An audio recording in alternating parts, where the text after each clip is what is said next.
by the feelings that we share. Now after all this time, I wouldn't change a thing.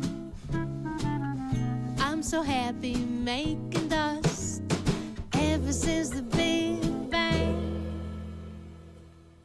Bada, entzule, 7:12 minutu direnean, informazioari helduko diegu berriz ere, izan ere, Guardia Zibilak ongi etorrien sustatzaile gisa seinalatuak zituen ezkera abertzaleko 6 kideak ez dira kartzelera joango. Akusazioak arindu eta gero zigorra 2 urtera jaitsi da. Itsasole Onankidea dakarkigu informazioa. Bueno, gaur Espainiako entzutegi nazionalean erdietsi dugun akordioarekin Euskal Herriko bake prozesua lindatu egin dugu, konponbide prozesua, eta aurrera egiteko bidea irekita utzi dugu. Akusazio politikoengatik ebazteke zegoen azken makroepaiketan, kasu honetan ongietorriak antolatzeagatik abiatutakoan, Asociación de Víctimas del Terrorismo, Dignidad y Justicia eta Peperen akusazioek planteatutakoak baino askoz zigor txikiagoak jaso dituzte auzipetuek astelen honetan Espainiako Auzitegi Nazionalean. Guztiz, tokiz eta garaizkanpo egon den epaiketa honekin, eskubide zibil eta politikoetan eta oinarrizko printzipio demokratikoetan atzera egiteko saiakera handi bat egon da. Euskal Herria iraganera eraman nahian eta akordio honekin hori ere saihestu dugu. Antxon López Ruiz, Carlos Kai Saiz de Egilaz, Oiana Garmendia, Oiana San Bizente, Pipe San Epifanio eta Aimar Altuna ez dira kartzelan sartu beharko. Guardia Zibilaren eta Manuel García Castelló Auzitegi Nazionaleko instruktorearen hainbat urteko jazarpena jasan ostean. Fiskaltzak akusazio partikularrek eta defendatzaileek itun bateratu bat egin dute eta bertan bera utzi dituzte horretan 6 inplikatuen espetxe zigorrak. Astelen honetan berretsitako akordioaren arabera akusatuek urtebete eta 6 hilabeteko zigorra onartzen dute erakunde kriminaleko kide izateagatik eta beste 6 hilabetekoa biktimak humilatzeagatik eta terrorismoa goratzeagatik espetxeratzea saiestu zorrela. 6 akusatuek formalki onartu dute ekintza horiek humiliazioa eta eragin psikologikoa eragin zietela biktimei astelen honetan berretsitako erabaki judizialaren arabera. Itunaren zati gisa akusatuak zaintzapeko askatasunaren araubidearen mende geratuko dira 3 urtez eta aldi horretan debekatuta izango dute etaren terrorismoa goratzea gisa interpreta daitekeen edozein ekintza edo elkarrizketatan parte hartzea. Ezkerreko independentismoak gaurkoan ere agerian utzi du elkarbizitzarekiko duen konpromisoa.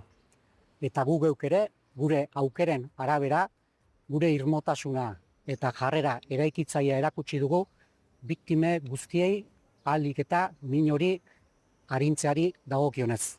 Aitorpen hori fiskaltzarekin eta akusazio partikularrarekin kondena eteteko hitzartutako baldintzen parte da.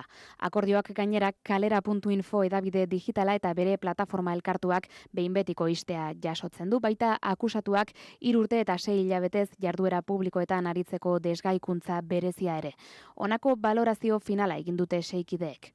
Euskal Herriaren alde lanean jarraituko dugu. Konponbide oso baten alde lanean jarraituko dugu. Behingoz, biktima guztiek ezinbestekoa duten aitortza eta erreparazioa eskuratu dezaten. Eta behin betiko, euskal preso, iheslari eta deportatu politiko guztiak etxeratu daitezen. 7 eta 4 entzule eta urrengo albisteak estutasun handia du aurrekoarekin. Izan ere, Antonio Troncoso de Castro Burgosko prozesuko fiskal militarra eta 9 euskal militanteren aurkako heriotza zigorren sinatzailea hilda Madrilen 82 urte zituela.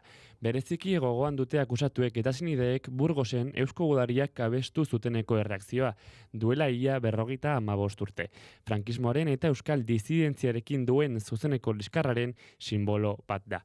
Epaiketa 1970ko abenduaren 3 hasi zen, segurtasun neurri handiekin, Burgosko kapitaintza nagusian. Aulkian 16 euskal gazte zeuden eserita. Etako zuzendaritzako kide izatea egotzita. Manuel Ordobas, teniente koronela zen epaimahaiburua, eta Antonio Troncoso de Castrok, gorputz juridiko militarrekoak, kide txostengile gisa barkatu jardun zuen, eta berak idatzi zuen azken epaia.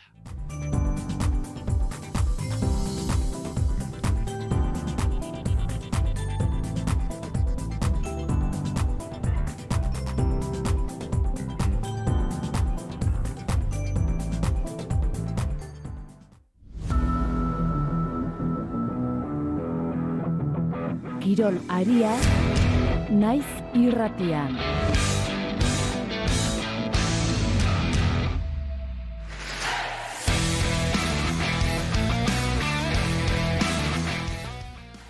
Zazpiak eta 17 minutu direnean, kirol tarteari lekutxa egingo diegu, izan ere, astearte honetan aurkeztuko du Osasunak lehen taldearen entrenatzaile berria. Alexio Litsi izango da bera. Italiak Iruñan duen kontsula protagonista duen bideo batekin jakinarazi du talde gorritxoak entrenatzaile berriaren fitxatzea. Astearte honetan, arratsaldeko 5 aurkeztuko du Osasunak Litsi, bi denboraletarako kontratua sinatu duela. Mirandesen aritu da oraintxe arte entrenatzaile italiarra. Eta orain, Vicente Moreno lekuko hartuko du Litxik. Osasunak beste koska bat gora egiteko erronka eskuartean. Bestalde Atletikek Robert Navarro fitxatu du. 23 urteko aurrelaria libre iritsi da Mallorcatik eta 2030 arte sinatu du. Jon Garate.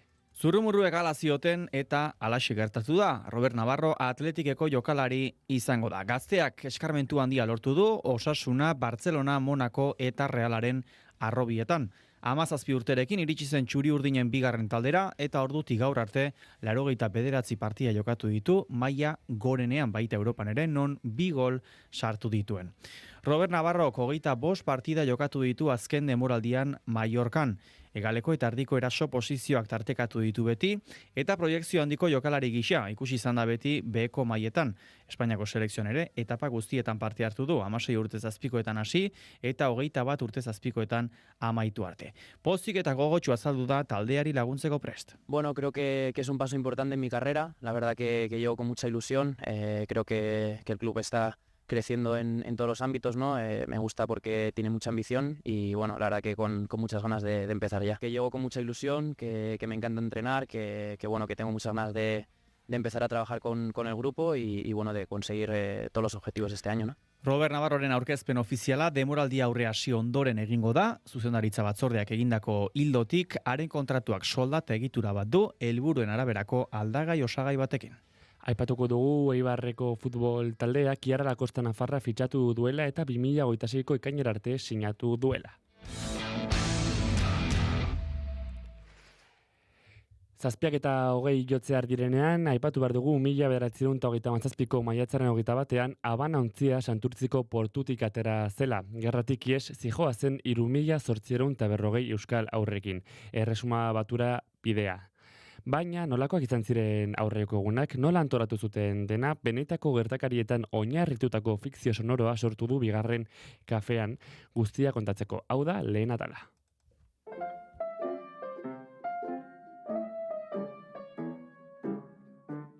Kafe nobelak. Habana 1927.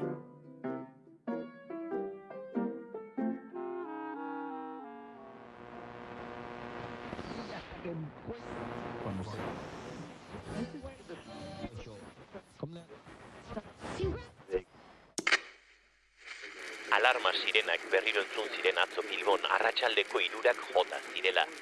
Polikarpov I-15 Errusiako 8 giza hegazkin. Txatoz izenez ere ezagutzen direnek, Jankers JU-42 Alemaniar bombardaketarien erasoak eragozten saiatu ziren. Baina tamalez bombardaketak 5 hildako eta hainbat zauritu eragin zituen. Babesleek Alonso tegitik gertu talka egin zuen Alemaniako 3 motor bat eraitsi zuten. Tripulatzaietako 3 golpearen ondorio ziren, baina beste 2 lehenago salto egitea lortu zuten paraxutean. Bat Adolf Hermann teniente ordea, 27 urteko berlindarra, San Adrian auzoan eroritzen eta jendetzak lintxatu zuen. Ondoren bere gorpua errestan eraman zuten hiritik Eusko Jaurlaritzaren egoitzara. Besteak Carl Gustav Schmidt, enekuritik gertu eroritzen. Asua baiaran etzen falta izan, hegazkinlari etxaia bertan fusilatu behar zutela uste zuenik. Baina Schmidt Bilbora eraman zuten, Eusko Jaurlaritzako lehendakaritzaren Bilboko behin-behineko egoitzara, Karton hotelera, eta han agintaritzaren esku geratu zen atxilotuta. Egunon, mendiguren, presadiat, esaiak gaurko plana. Cecilia García de Guillarte, kazetari tolosarrak, Schmidt elkarrezketatu nahi omendik. Emakume hori, etzekiat nondik ateratzen duen zena. Zer galdetu nahi ziok? Badaki nolakoa den, gerrako emakumezko korrespontxal bakarra, eta hala ere gu baino asko zausartago askotan. Utziko zioagu, ea ze ateratzen dion.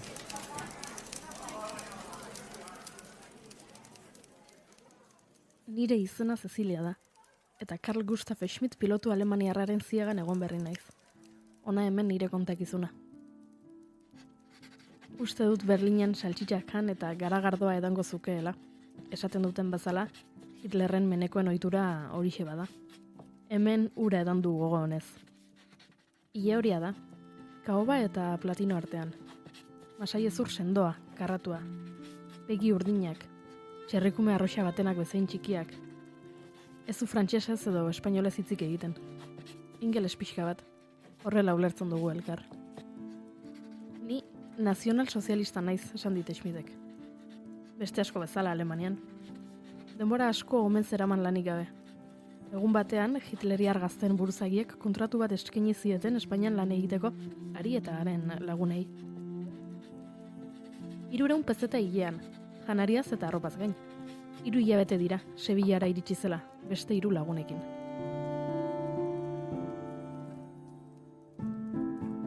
Sevillako kuartel nagusitik fronte desberdinetara bidaltzen dituzte. Hilko naute, galdetu dit. Ez dakit, esan diot. Baina kazetari xume honek argi dauka. Ezagutzen ez dituenen artean eriotza eta oinaze aritera joateagatik bere etxea eta berria uzten dituenak, ez luke, ez da egun bizitzarekin ere, hainbeste gaiztakeria ordainduko.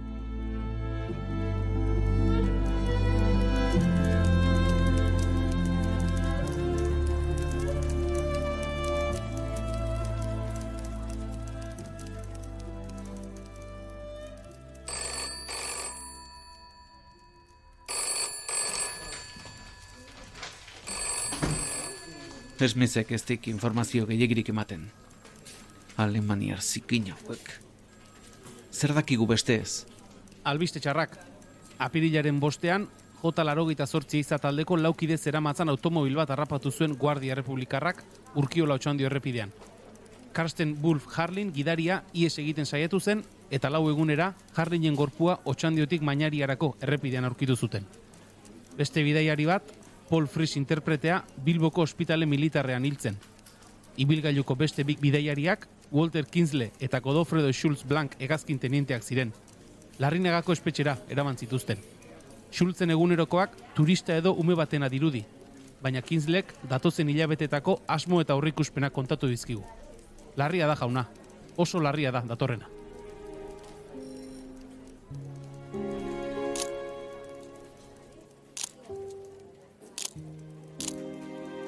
Kinsley eta Schulzek argazki kamera zituzten, rebelatu ditugu eta Gasteiz agertzen da. Bertan ere abiazio alemaniarran presentzia baieztatu dezakegu. Kinsleyk esandako egia bada, Mola generalak martxan jarri du datozen 3 astetan Bilbo konkistatzeko plana. Aurrak salbatu behar ditugu.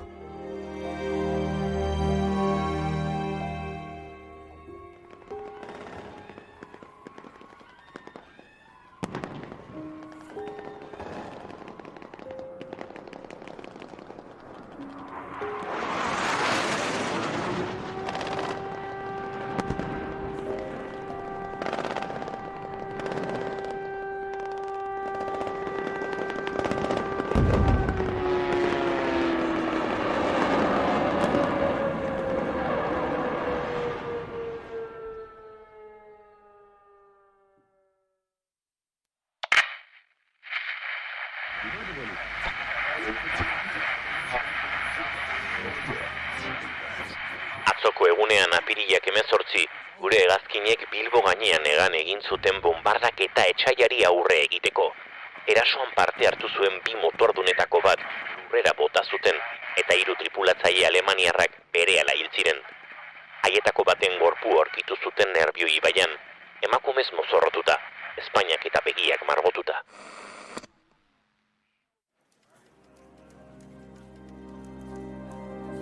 Irakurri duzu George Steer kazetari britainiarrak idatzi duena? Hauxe da behar genuena, nazioartean ikus dezatela hemen gertatzen ari dena. Orain bai, laguntza lortuko dugu. Ingalaterrako gobernua ezingo daukatu. Entzun. Guernica, the most ancient town of the Basques and center of their cultural tradition, Bapatean, bi bombaketari bi motor agertu ziren odeien artean. Gero, motorren zarata nahasi bat entzuntzen, eta geroago leherketa gogor bat. Motorren desegite amorratu bat. Eta bapatean, bomben segida zorabiegarri bat. 3 minutu, 67 hildako eta 110 zauritu. Leku kaltetuena, Kotorruelo jaunaren gomazko eta oinetakoen fabrika izan zen. Suak harrapatu baitzuen. Zapalduta, itxota, gorputz anpatuak. Lehenik 5 urte inguruko ume bat, gero gazte bat, gero haurdun emakume bat. Familia osoa, hile ezen nahasia aurpegi ubelduen gainean.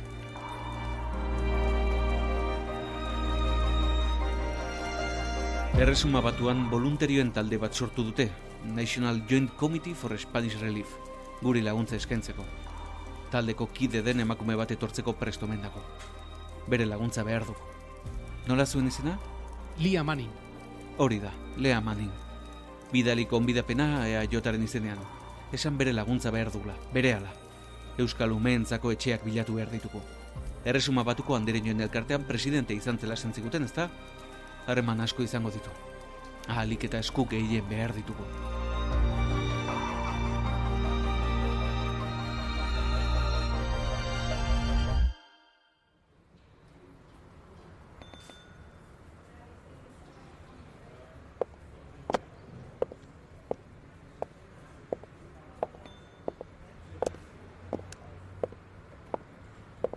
Egunon Manin anderea, ongi etorri karton hotelera. Bidaia ondo joan da? Ikusten duzu moduan, luxuzko hotel bat izatetik urrun dago orain hau. Hementxe kokatu dugu lehendakaritzaren egoitza, eta moldatzen gara. Zuk zeuk ere hementxe izango duzu bulegoa. Asko pozten gaitu zure etorrerak, eskerrik asko gonbidapena onartzeagatik. Orain itzuliko naiz, bitartean hementxe duzu gaurko prentsa, apirilaren 24ko egunkaria. Eskerrik asko, baina deina zazulia. Bidaia ondo joan da bai. Lurrartzean British Consulatetik, kontsuletxetik pasa naiz eta iasan ez dakart albiste honik. Ez didate jaramonik egin, baina lortuko dugu. Ziur naiz lortuko dugula.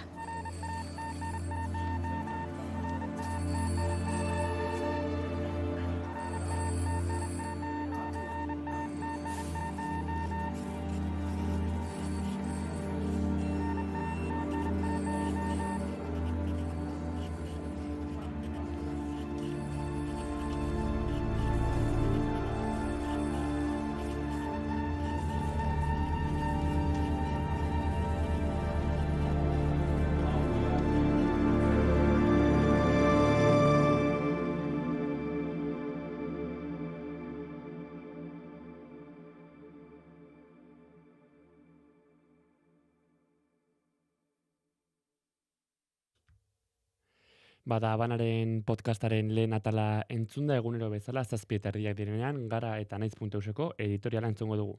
Arraroa bada, Madrilgo auzitegi berezi batean izandako prozesu judizial bat hartzi izpide, eta ez izate auzitegi gorenean Jose Luis Abalosek eta Koldo Gartziak egindako agerraldia izatea. Baina, arraroa izatez, 2025an auzitegi horretatik metro gutxira, Espainiako auzitegi nazionalean 6 euskal herritar epaitu izana presoen ongietorrekin lotuta. Garaiz kanpoko epaiketa bat da, auzitegietako salbuespen legediaren isla berantiarra, edo bake eta justizia bidean emandako aurrera pausoak oztopatu nahi dituzten agendena. Azkenean fiskaltzak, akusazio partikularrek eta abokatuek akordioa lortu zuten, auzipetutako 6 pertsonei ezaretako espetxe zigorren ezarpena bertan bera uzteko. Atzo akordio hori berretsi zuten, auzipetuak urte eta erdiko zigorra onartuko dute erakunde kriminaleko kide izatea egotzita, eta beste 6 hilabete eta isuna biktimak umiliatu eta terrorismoaren goratzeagatik.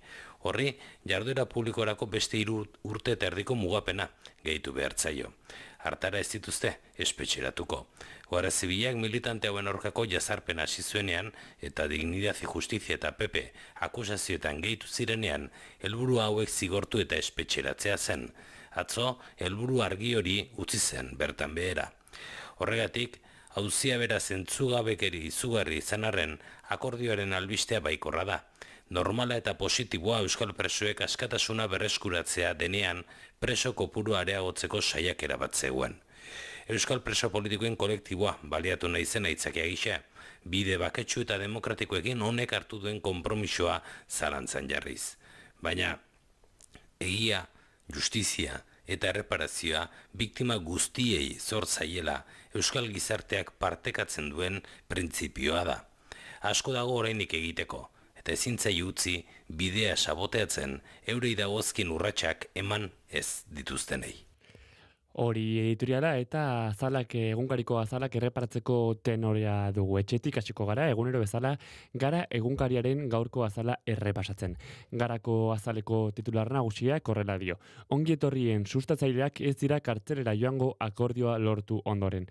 Gaurko editorialak ere entzun dugun bezala gai hori du izpide. Koldo auziak ere badu bere lekua gaurko azalan. Koldok berak eta Abalosek kartzelera joatea ekidin dutela.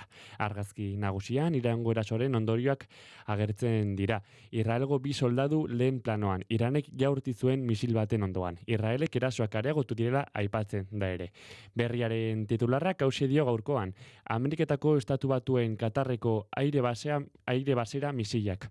Horrekin batera, Iranen eta Amerikako Estatu Batuen erreakzioak dakar.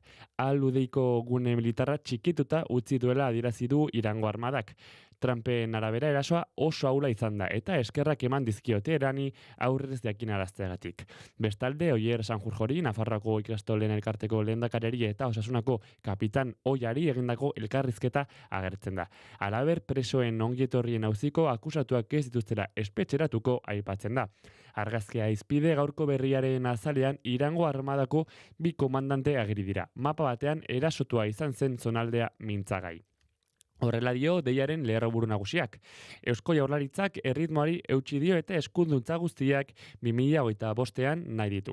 Argazki nagusian bart gauean Bilboko Etxebarria parkean ospatu den San Joan gauaren argazkia.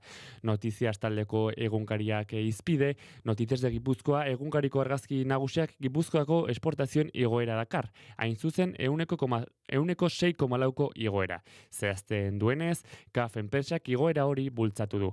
Bi argazki nagusi, alde batetik San Joan gauak Gipuzkoa piztu duela dio lerroburuak eta Hernaniko argazki batakar. Bestalde, Sansek lorturiko igoera izpide duen argazkia, Made in Gipuzkoa testuarekin batera. Izan ere, igoerako finalean parte hartu duten 17 jokalarietatik 12 gipuzkoarrak dira. Epaiak kriminalidade zantzuak ikusi ditu Abalos eta Koldori dagokionez. Naiz eta kartzela ez diren joango. Horrela dio Diario de Noticiaseko titular nagusiak. Osasunan, Alexio Litxik entrenatzaileak etapa berri erekiko duela aipatzen da. Argazkiari dagokionean, Iruñeko Santa Ana plazan ospatutako San Joan gaueko argazkia. Nafarroan ere, Diario de Navarrako titular nagusiak Koldo auzia du mintzagai. Horrela dio. Belateko obren arduraduna den organo publikoak baztertu egin du obren legez kontrako prozesua salatu duen teknikoa. Argazkian, Irango komandanteak ageri dira, ekialde hurbileko mapa bat izketagai. Osasunaren entrenatzaile berria ere ageri da Alexio Litxi. El Correo gaurkoan Trumpen iragarpena gai nagusi gisa. Trumpek zuetena eta Israelek eta Iran arteko gerra amaiera iragarri du. NATOk barkatu Sánchez zuzendu duela aipatzen da eta barne produktu gordinaren 3,5% defentsan gastatzeko eskatu diela adierazten da ere bai. Bi argazki, gai bakarra. Abalos eta Koldo epaitegira iritsi ziren unea dakarte argazkiek. Eta bukatu horretik El Diario Baskoko azala aipatu behar dugu. Titularrean, Iranen erasoa mintzagai. Horrela dio. Iranek Ameriketako Estatu Batuetako base militar bat erasotu du Katarren, baina Trump abisatu du aldez aurretik. Argazki nagusian ordea, San Joan gaueko argazkia, Donostiako Sagües auzokoa. San Joan gauak udari hasiera eman diola aipatzen da. Bada, 8 egutsi jotzear direnean, entzule oraino informazioariaren tartea, segidan tertuliarako tartea izango dugu.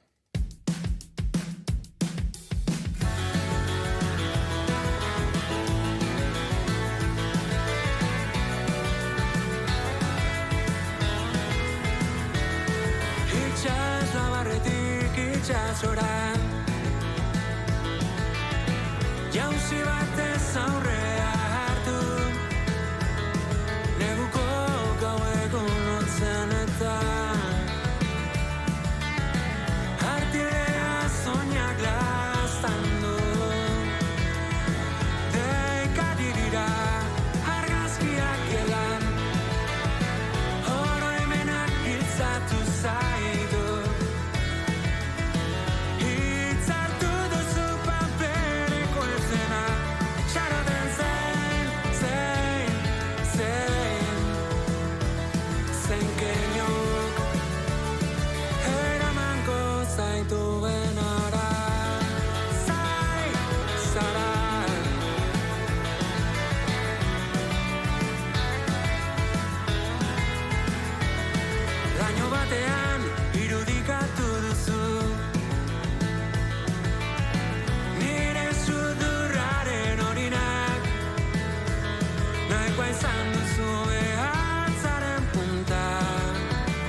kasualitatea ekarri nauzu zure mundura.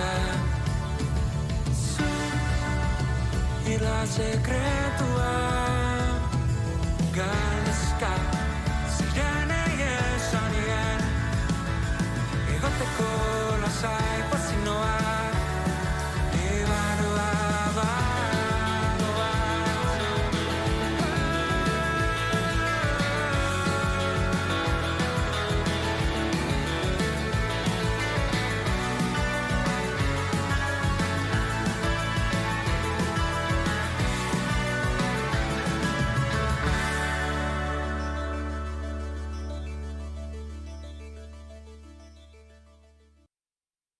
Informazioaren aria, naiz irratian. Mientras viva no pienso besar corona, ni ser esclavo del capricho de reinona. Pienso bailar con la calaca, un zapateado. Soy un cabrón de los que nunca se han rajado. Y nunca supe del dolor de un desconsuelo. Ni tuve suerte de saber lo que es el miedo. Sacando pecho igual que un perro viejo, ladra orgulloso porque nunca tuvo dueño. Y así me maten de 100 balazos en el Zuriza donde siempre me emborracho y emborracho. Entre cervezas y botellas de tequila grito tu nombre. Zortziako gutxi dreanean entzule, gure tertuliari ateak irekiko dizkiogu eta nirekin Donostiako estudioa Nireia Kambra eta Jon Telleria ditut, egunon, bikote? Egunon. Kaixo, egunon. Zer moduz, San Joan gaua ospatzeko aukerarik izan duzue, ala ez? Nik ez, ni lotara jo nintzen. Bai, nik aurten ez. Normalen herrian txistua jotzea joten gara, baina atzo sonekatu nintzen. Nik aipatuko dut ere atzo arratsaldeko edo goiko bederatzitarako jada ohean nintzela. Horregatik, txibatuko diogu entzulei, entzun duzunean zapelotesak Zuriza taberna aipatzen, alako irribarri bat sortu zaizun, ezta? Eta aipatuko diogu ere, ez naizela bakarra izan irribarrea sortu zaiona. Bueno, gaur hasteko Iraia zer dakarki guzu, kotxarekin zer ikusia duen gaitxoa? Ez, gaur Txina ez, gaur Londres. Gainera Londres biarrazi gati, baina lehenengo galdezu nahi nizuen, zenbat izan da parkin batean gehien ordaindu duzuen kopurua edo? Ni okerrez banago, Donostian, San Telmo museoan dagoen parkin horretan, ez dakite kursalekoa den edo, bai, bueno, San Telmo badu ere parkina, ez? Igual, bada igual, ez dakit publikoa den, San Telmokoan bertan, 24 euro. Ordaindu dituen behin, eta kriston mina. Wow.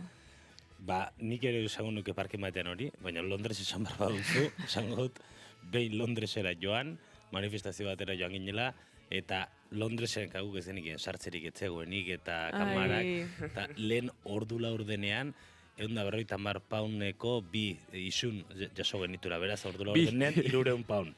Beraz, hori zileski. Bueno, baina hori isuna zen. Isuna zen, baina, bueno, bai, hori da. Bai, parkinan nariz bezala esago nuke, bai. Hola, aztu egun ematen eta... Ba, guri gertatu ditzegun gainera justo Londresekin zer ikusi dauka, joan ginen familian Londresera, eta kotxe utzi genuen Loiuko aireportuan.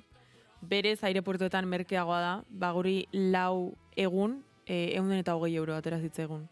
Berez, Loiuko aireportuan merkeagoak dira prezioak, baina guri ez dakit gaizki begiratu genuen. Agaresti, ez dakit... Oso garesti, bai. Bai, aireportuan normalean gaua askoz merkeagoa ateratzen da, baina guk ez genuen ondo begiratu. Egoten dira parkin ezberdinak, ez? Hori da. Egunekoak, gauekoak, bai, eta guk txarratu genuen. Estantzia luzekoak. Gasteizkoa, okerez banago, zera, bai, Begira, hori jakingo bagenu. Baina uste dut ez dela ateratzen, hori esan. Uste dut Londresera ez dela ateratzen. Autoan utzita autobusean jumarro duzu Loiura kasi etxetik. Igual garestigo ateratzen zaizu. Gaionekin azkar batean, anekdotatxo bate kontatuko dizuet, Italiara joan nintzen Erasmusean, eta Santanderretik, Bergamora hartu nuen hegazkina. Orduan, negoen lagun batekin Bilbon, eta esan genuen, bueno, Bilbotik Santanderrera ez da egongo arazorik autobusa lortzeko.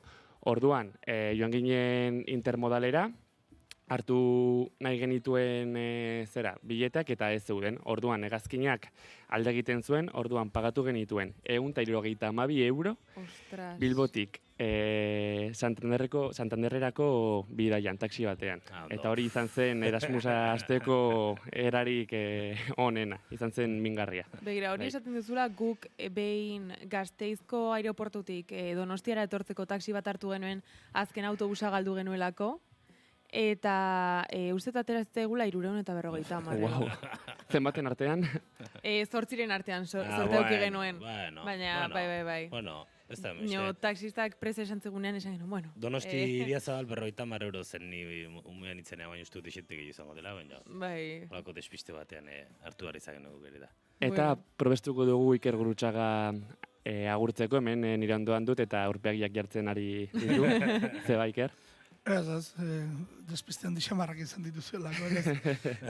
Niri egaldia ez datu zidaten, eta Brusela, Paris, Santander egin behar izan nuen, eta oraindik hor nago tramiteak egiten azteko. Reklamazioetan. Bai, egin behar dut. Baina, ostras, 350 euro Gasteiz Bilagona, gehitxo iruditu zaita. Bai. Taxi bakarra edo bi taxi? Bat. 350 gehitxo iruditu zaita. Ba, igual ziria sartu zigun, Gaua zen. Igual zer ikusia dauka. Iruñera... Ez, Madrilera erintzena kalkulatzen, behin etzela bostonera iritsi lagun... Madrilua tramite bat egitera, joan behar izan batzuen gara eta batzuk berandutut, eta joan behar izan ziren gara iristeko, eta bosten note zen. Horatik Gasteiztik, Iruñera entzun da neukan. Igual gezura esan zigun, Eunda luze Iruñera bai. Gehiago izango da, Iker, Zuk esan duzu? Nizok Donosti Iriazabal, nik 18 urte nituenean, 50 euro 18rekin ez, bota inflazioa bat eta beste gaur egun 100 euro. Donosti Iriazabal. Gaur egun 100 euro. Gasteiz Bilaguna. Biderbida hori. Iriazabal biderdian geratuko litzateke gutxiko jau, ez? Ez, eren bat. Bai? Bai, Gasteizera, Bai, eren bat. Bueno. Ni denbora kalkulatzen ari naiz eta zenbat etxe garatera ino zenbat denbora pasatzen den eta hortik aurrera eta Iriazabal etxe garate dira 10 minutu. Bai, baina beste, bai. Baina etxe garatetik... Zer taxilari ematen zuten ari zaigula. Ez aserretu taxilariok, zuek tarifak jarrite dituzu eta ez gauez baldin bazen eta asteburua baldin bazen. Ezen, gauez, asteburua eta Gasteizko festak. Bueno, esango gure WhatsAppa 644-29-89-84 dela, 644-62-2-9-4 eta norbaitek informazioa eman aldigu ala aria bukatzerako agian argitu ezakegu. Neurrikoa zen edo ez? Zakit, 11 terdia. Ze urte? Urte. Orain dela 2 urte. Vale. Bueno, arazoa konpontzen dugu. Bueno, Londresen zen pasada ala ere. Bai, egia.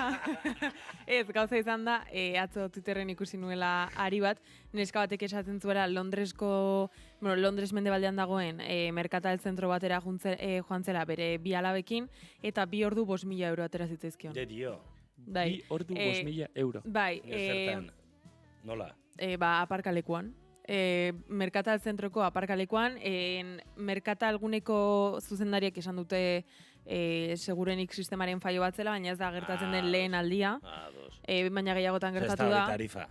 Espero dugu ez. Berez, jarri zitza, normalean txartela pasatzen duzun tokian, jartzen zion 4,5 libra zirela, baina gero banketxetik 5.000 euro kendu zizkioten. Susto gara. Bai, eta... Bueno, kentzeko baldin mazuten, nahi hori itzitzaidan pasako. Nire konteko rontetik 5.000 ezingo duteko horratu nahita ere. Nire ere, zeki esan ez.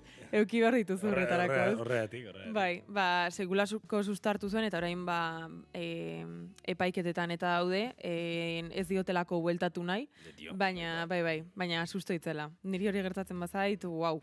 Ez zula gertatuko. Ez gertatuko, baino. Baina, Baina, bueno, banketxean daukadan guztiak Bai, emeko hori bai, didate betela.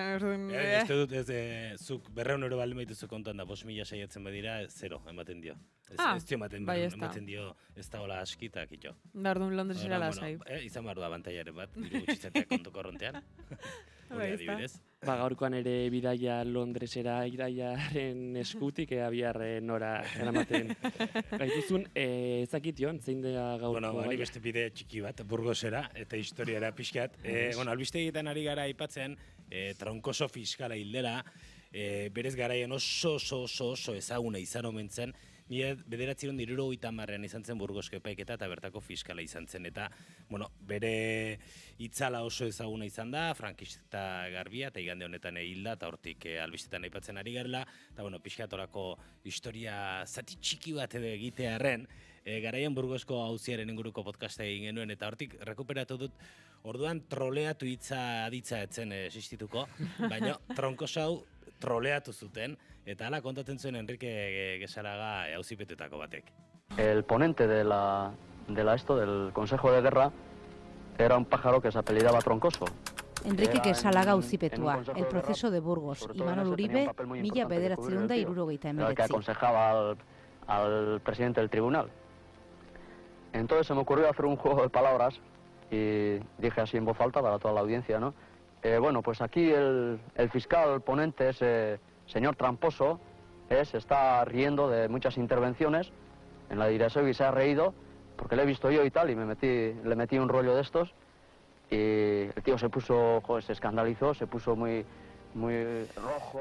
Gesara kontatzen une hori, troleatzen momentu ura oso bortitza izan bartzenen bera eta asko kontatzen dut eta gure gaur naizen bere eriotzaren berrimetan ere gogoratu dugu. Epaiketa hori apurketa batekin amaitu zen, auzipetuek eurek aurre egin ziotelako epaitegiari, gora ezagun azkenean eriotz zigorrak ezarri zizkietela eta herri mobilizazioari esker, bertan bera utzi zituela Frankok berak, eta ere ekarri dut, hor momentu gorena izan zenean epaiketa horretan Troncoso honek bere sablea ere atera eta auzipetuei bideratu omentzien, hori da epaiketa horretatik gordetzen den irudietako bat, eta soinuetako bat dudik egin gabe, auzipetuek epaiketa apurtzea erabaki zuten unekoa da. Bajo los convenios de Ginebra. Lo que ocurre es que no quiero hacer uso del derecho de no contestar más que nombre y apellido, porque quiero aprovechar esta ocasión para exponer al pueblo vasco la versión que sufre con España casta.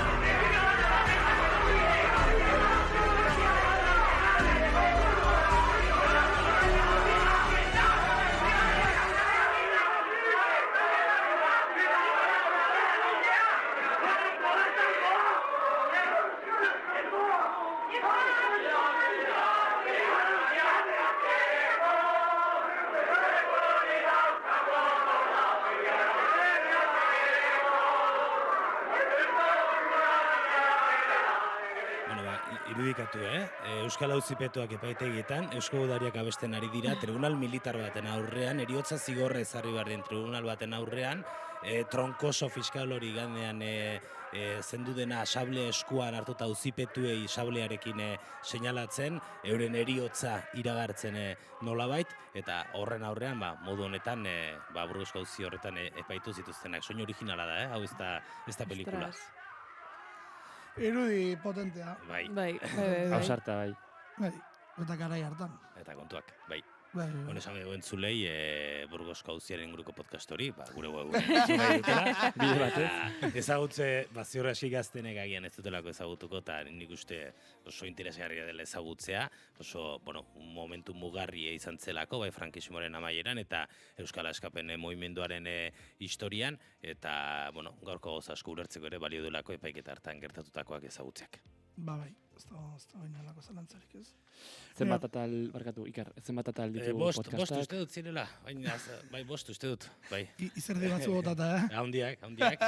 Gainera izatzen, bigarren semea jaiotze hartzela ari nintzen egiten, eta presak egin nintzen justu, beldurra nuelako podcasta amaitzerako semea jaioko zen, eta ez nuela amaitu, eta nahiko erlojuaren aurka bukatutaka, baina justu bukatuta, este betera jaiotzen unbea. Beraz, eta perfecto, bai.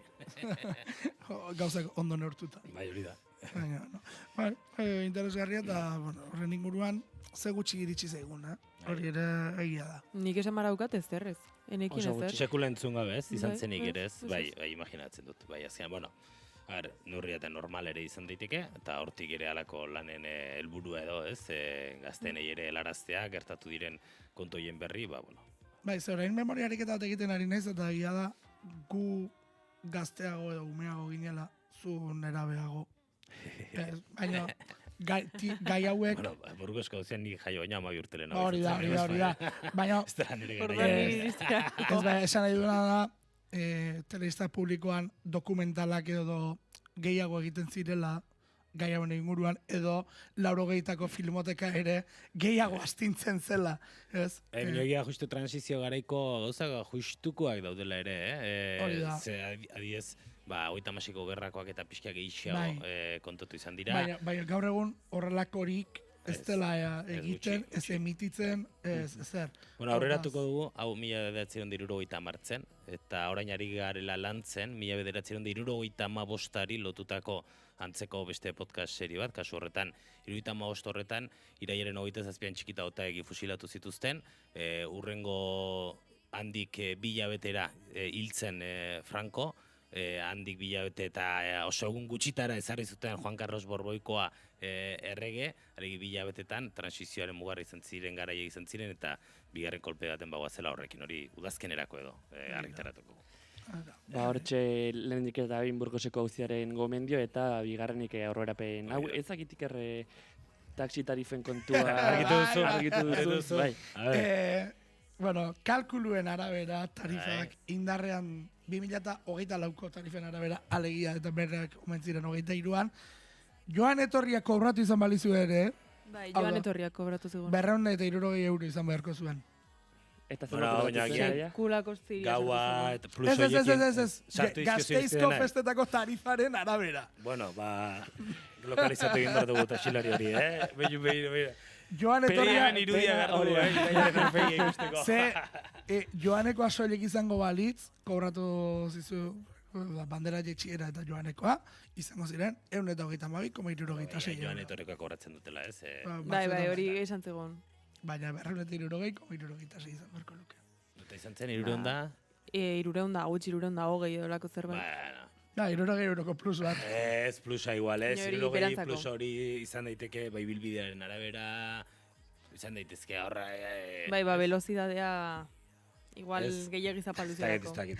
Kilometroko 1,40 lau. Ez, baina kilometroko pura ere Gasteizen, nundi behiratu zuen. Aireportutik Bilabonara jarri dut, ez dut. Bueno, ez dakit. Peajetik eraman zigun, hori sartu duzu. Peajea gehitu. Hau da, ez zizeten bandazionaletik eraman baizia. Ez. Hortaz, kilometro gehiago egin zituen. Nahi peajea, hor bai, hor ja. Hor ja bai, Listo. Hor Hemen taxilari eta zaizkisaka. Bueno, kasu honetan, ni pixka bat bai, bide,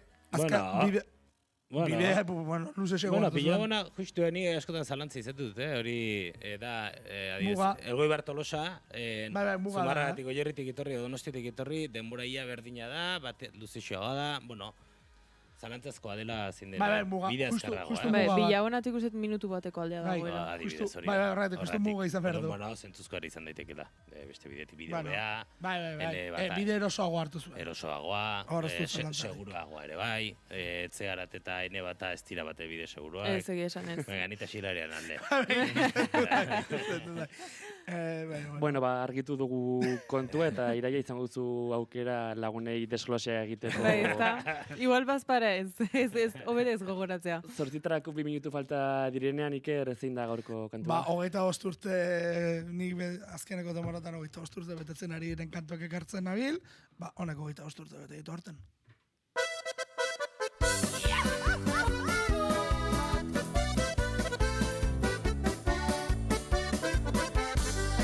Urbildu zaitezte dena gazteak eta zarrenak direnak ta ez direnak etorri eta ikusi. Zirkoa da gure herria, zirko liluragarria, telebistan agertzen den izarra hundi eta guzi. Payaso eta trapezista, animalita artista, tximu eta elefante, musika, su eta xuzi. Gure zirkua hundi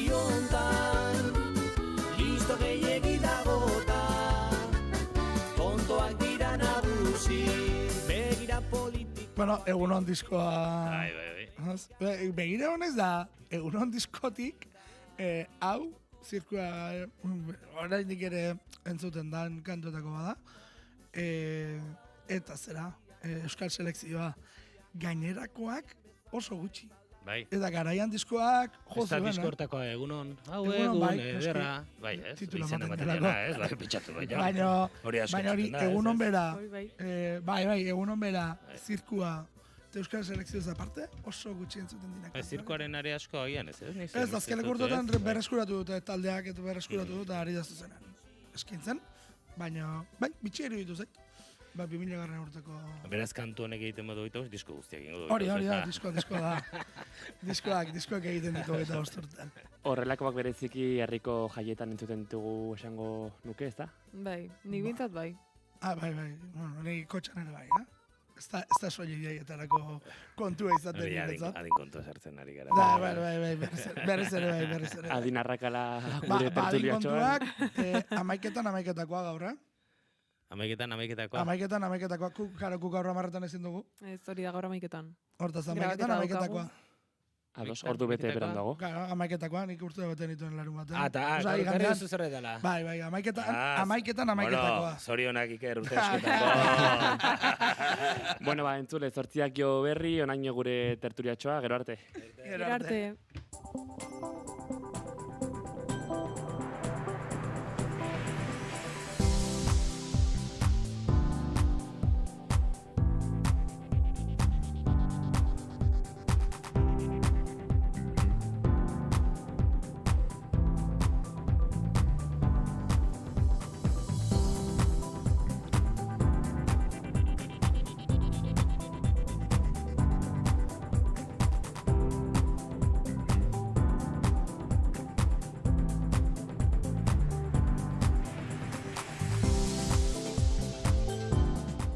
Informazioaren aria naiz irratian. Oinatz Aizpuru.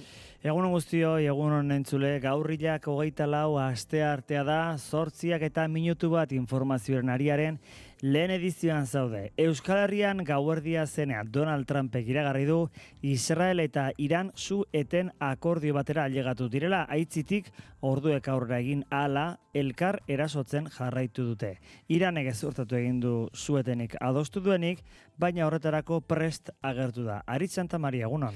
Egunon, oinatz, egunon entzule, Euskal Herrian gauerdia pasatu zela Truth Social sare sozialean idatzi duenez, Israelek eta Iranek su-eten bat ezartzea onartu dute. Trumpek azaldu duenez, faseka egingo dute. Euskal Herrian 6ak direnean, Iranek Israeli eraso egiteari utziko dio. Hori betetzen dela egiaztatuz gero, 12etan Israelek etengo ditu erasoak. Eta egun baten buruan su-etena bete bada, 12 eguneko gerra ofizialki bukatuko dela esan du Trumpek. Vance, Trumpen alboko gizonak ere hala baieztatu du telebistan. And I think the president really hit the reset button and said, look, let's actually produce long-term peace for the region. That's always been his goal. I actually think when we look back, we will say... Mezuan zehaztu duenez, Menia Asiarteko orduetan bi herrialdeek jarraitu egingo dute indarrean dituzten eginkizunekin. Iranek egindako azken erasoak egin aurretik jakinaren gainean jarri ditu eta horrek nolabait eskualdeko tentsioa baretzeko balio izan duela uste du Trumpek. Aitzitik, Aba Saraki Irango atzerri ministroak esan du ez dagoela ez su-etenik ez operazio militarren eteterik adostua Israelekin. Gehitu du Tel Avivek hasi zuela euren kontrako erasoa eta eurak ez ziela izan gerra sortzearen arduradunak. Eta Espainian Abalos ministroiak ukok Espainiako gorenaren aurrean egindako salaketak ukatu ditu eta Koldo Garzia beste inputatu nagusiak deklaratzeari uko egin dio. Herri akusazioak Alderdi Popularrak bultzatutik eskatu arrean, epaileak uko egin dio biak kartzeleratzeari oraingoz behintzat. Jose Luis Abalos Garraio ministro oia eta PSOEko antolakuntza idazkari oiak deklaratu du jada uzetigi gorenean, eta adierazi du zabaldu diren grabaketetan ez duela bere ahotsa ezagutzen. Are gehiago, grabaketak ez ote dituzten manipulatu susmoa azaldu du. Bueno, hori da epaitegira ailegatu zen unea. Eta honekin lotuta, dakizuenez Nafarroan, martxan jartzea erabaki dute, ikerketa batzordea PSNH Bildu, gero bai eta kontigo zurekinek. Parlamentuko batzordean lehen urratsa eman dute eta ostegunean parlamentuan bertan bozkatuko da. Gehiengo nahikoa du eta ziurrenik uztailaren 3an hasiko da lanean. Laura Aznar, EH Bilduko bozeramaileak azpimarratu du beharrezkoa dela zorrotzak izatea.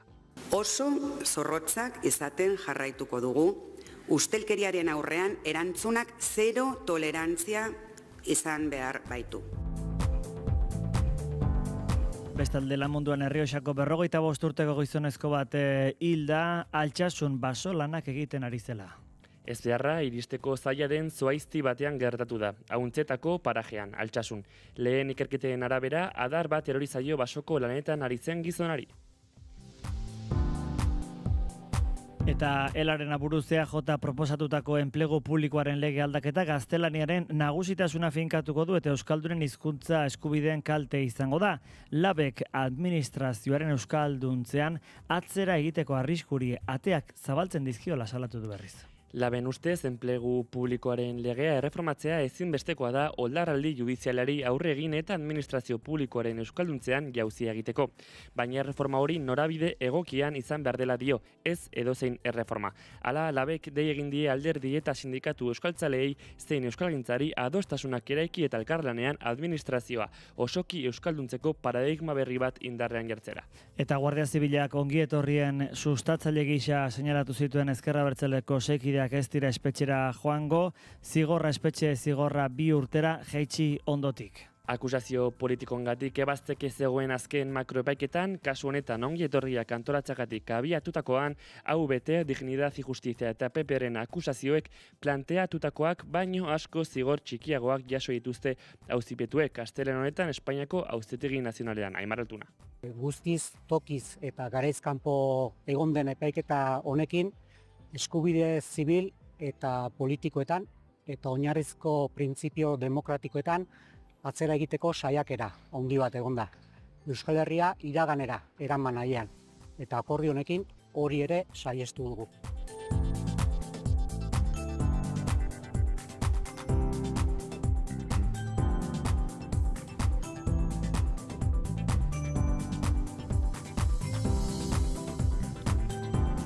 Kirol kontuetan esan, gaur orkestuko duela Osasunak, lehen taldearen entrenatzaile berria Alessio Litxi izango da zehazki. Astearte honetan, arratsaldeko 5etan aurkeztuko du Osasunak Litxi, 2 denboraldietarako kontratua sinatu duela.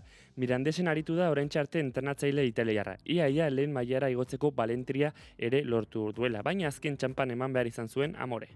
Eguraldia eta trafikoa naiz irratian. Azgaitezen informazio praktikotik, Ariz, konta iguzu errepietan, baldarazorik? Azken orduko eragozpenik ez, beraz, lasaitasuna da nagusi gure errepidetan. Eguraldi iragarpena segidan jasoko dugu esan, gaurkoan alerta dagoela zaparra dengatik hori da behintzat, trafikoetatik aparte, esan dezakeguna, beraz, arreta zentzu horretan. Bestelakoa, nahiko epel momentu honetan Euskal Herrian, esango dugu 25-21 gradu bitartean direla temperaturak. Ikerri barruzea xetasunak. Astearte honetan ere eguraldi etzegonkorrarekin jarraituko dugu, baina gaurkoan bero zakarra izango da izpide. Goizean, erdi eta goi mailako hodei batzuk ostarteekin tartekatuko dira lurralde osoan, baina giroa lasaia eta atsegina izango da, eta gainera eguerdi alderako zerua garbiago agertuko da eta giro eguzkitsua nagusituko da. Arratsaldeko lehen orduak ere antzekoak izango dira eguraldi atseginarekin, baina arratsalde erditik aurrera bero hodeiak garatzen hasiko dira berriz ere barnealdetik barna eta ekaitzetara joko du. Ekaitzak hegotik iparrera mugituko dira eta atarteka handi xamarrak izango dira eta lurraldeko edozein txokotan lehertuko dira. Haizeak goizean egotik joko du, arratsaldean iparraldeko haizea nagusituko da eta lurralde osora zabalduko da. Ekaizgunetan erne berriz ere bolada gogorrak eman baitaitezke. Temperatura minimoek hego-isurialdean gora egingo dute eta gaua bertan edo goiza bertan oso epela izango da. Minimoak 16 eta 25 gradu bitartean errendituko dira. Maximoak aldiz gora egingo dute eta Kantauriar isurialdean gorakada handia izango da eta lurralde osoan beroa zakarra izango da. Kantauriar isurialdean bertan 30 eta 37 gradu bitartean errendituko dira maximoak. Ego isurialdean aldiz 34 eta 39 gradu bitartean temperatura freskoenak Bizkaiko kostaldean emango dira, altuenak aldiz Nafarroa hegoaldean. Joarra Izpurua teknikan, 8 eta 9 minutua zaitezen.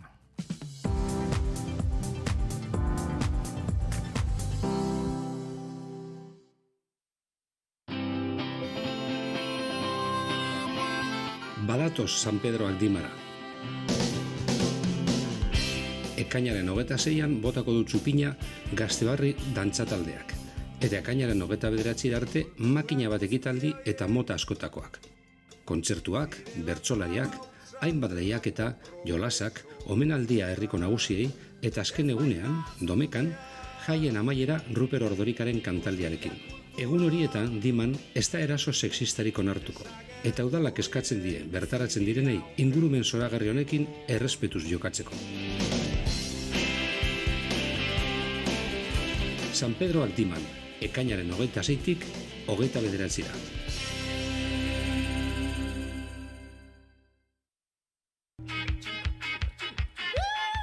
Garrarekin opari, Kriston martxa dabil kamiseta. Historiako iesaldirik dantzatuenetik 40 urte beteko dira uztailaren 7an. Gertaera hori gogoratzeko, Kriston martxa dabil kamiseta prestatu dugu. Eskuratu ezazu, Garrarekin. Ekainaren 29an kartilla eta lehen kupoia. Gara.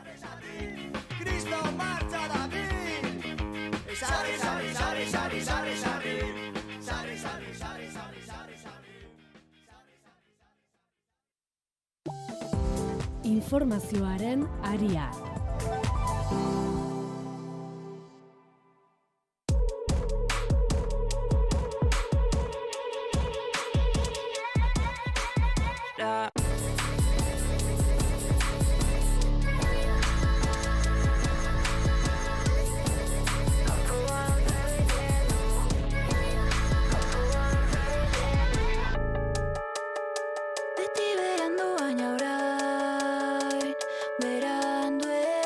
Zortziak eta 11 minutu. Donald Trump, Estatu Batuetako presidenteak derrepentean, papatean sare sozialetan iragarri du Israelek eta Iranek su etena hitzartuta dutela. Baina ikusi beharko da nola gauzatzen den erasoak izan direlako azken orduetan. Eta hor bada xestra bat esan genezake orduaren bueltan, ordu batean sartuko zela indarrean, eta batek hori betezkero bestea beteko zuela horrelakoak esaten ari direlako. Beraz, momentuz, zuhurtzia eta Iranek berak ere ukatu egin du Israelekin akordiorik egin duenik. Hori bai, Teheranek nolabait horri bide emateko prest dagoela esan du Aritz. Euskal Herrian gauerdia pasatuta zela, Truth Social sare sozialean idatzi duenez, Israelek eta Iranek su-eten bat ezartzea onartu dute. Trumpek azaldu duenez, faseka egingo dute. Esan bezala, Euskal Herrian 6ak direnean, Iranek Israeli eraso egiteari utziko dio. Hori betetzen dela egiaztatuz gero, 12etan Israelek etengo ditu erasoak. Eta egun baten buruan su-etena bete bada, 12 eguneko gerra ofizialki bukatuko dela esan du Trumpek. Vance, Trumpen alboko gizonak ere, hala baieztatu du telebistan. And I think the president really hit the reset button and said, look, let's actually produce long-term peace for the region. That's always been his goal. Mezuan zehaztu duenez, Menia Asiarteko orduetan bi herrialdeek jarraitu egingo dute indarrean dituzten eginkizunekin. Iranek egindako azken erasoak egin aurretik jakinaren gainean jarri ditu, eta horrek nolabait eskualdeko tentsioa baretzeko balio izan duela uste du Trumpek. Aitzitik, Abbas Araki Irango atzerri ministroak esan du, ez dagoela ez su-etenik ez operazio militarren eteterik adostua Israelekin.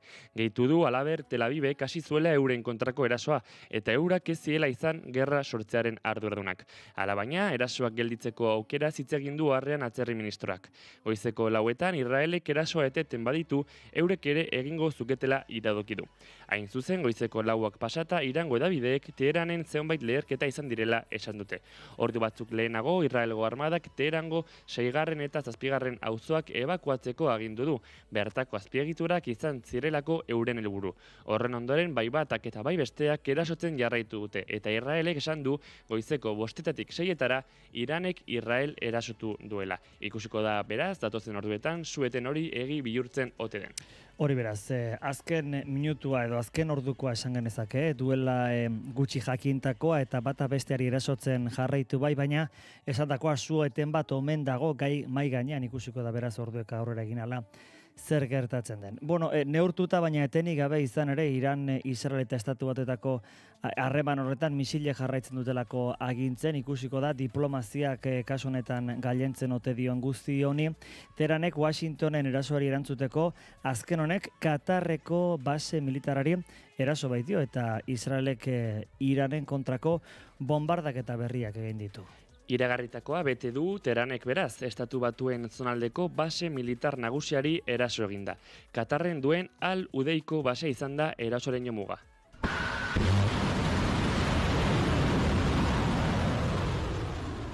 Estatu Batuek erabilitako misil kopuru berbera, 6 baliatu dituela Iranek erantzuteko jakinarazi du herrialde honetako guardia irautzaileak. Erasoa baieztatu du Washingtonek, baino ez da ezagutu kalte larririk. Iranen erantzunaren aurretik Israelen beste eraso bat jasan zuen herrialde pertsiarrak. Tel Aviven esanetan 50 gerra hegazkinek 100 lehergailu jaurtu zituzten Iranen lurraldean. Azken eraso honekin Israelek Iranen erregimena aldarazteko asmoa berretsi du, eta lehen orduetan ez bezala Washingtonek ere ideia hori azpimarratu du. The Iranian regime refuses to give up their nuclear program or engage in talks. We just took out their nuclear program on Saturday night, as you all know. But if they refuse to engage in diplomacy... Etxe Zuriaren bozeramaleak aukeretako bat dela baieztatu du, zinismo puntu batekin. Caroline Leavitek esan du erregimen aldaketa izango dela Iranek konponbide diplomatiko bati uko egiten badio. Naiz eta ez den izan Teheran aukera horri uko egin diona akordio nuklear berri baterako elkarrizketa batean zirela iritsi ziren lehenbizi Israelen erasoa eta ondoren Estatu Batuena. Eta Rafael Grossi Nazio Batuen Erakundearen agentzia nuklearreko zuzendari nagusiak atzo bertan esan zuenez, mende erdiko ahalegina balia ezin gerda daiteke negoziazioa irekiak alde batera utzita Estatu Batuakek Iranen kontra egindako erasoak tarteko. The weight of this conflict risks collapsing the global nuclear non-proliferation regime. But there is still a path for diplomacy. Diplomazialari argentinarrak gobernadoreen batzordearen larrialdeko bilera baten hasieran adierazi duenez, gatazka horrek mehatxu egiten du erantzun nuklearra ez ugaritzeko erregimen globala, baina oraindik bide bat dago diplomaziarentzat. We must take it. Otherwise, violence and destruction could reach unimaginable levels, and the global non-proliferation regime that has underpinned international security for more than half a century could crumble and fall. Bide hori hartzeko deia egin du Grossik, bestela indarkeria eta suntsipena maila imagina ezinetara iritsiko litzatekeelako, eta mendi erdi baino gehiagoan nazioarteko segurtasuna sostengatu duen ez ugaltzeko erregimena erori eta desager litekeelako. Bueno, eta beste frontea dakizuenez Israelek Gaza du. Omen, Europako Batasunak ez du honen kontrako neurririk hartuko genozidioagatik giza eskubideen urraketen zantzuak besterik ez ditu ikusten oraingoz batzordeak. Astearte honetan egin du publiko Europar Batasunak Gazako egoraz osatutako azterlana. Our first goal is to change the situation on the ground and help the humanitarian aid to get in and help the people. Europar diplomaziaren buruak osatutako lanean, Gazako egoeran Israelek giza eskubideen urraketak burutu dituenaren zantzuak antzeman omen ditu.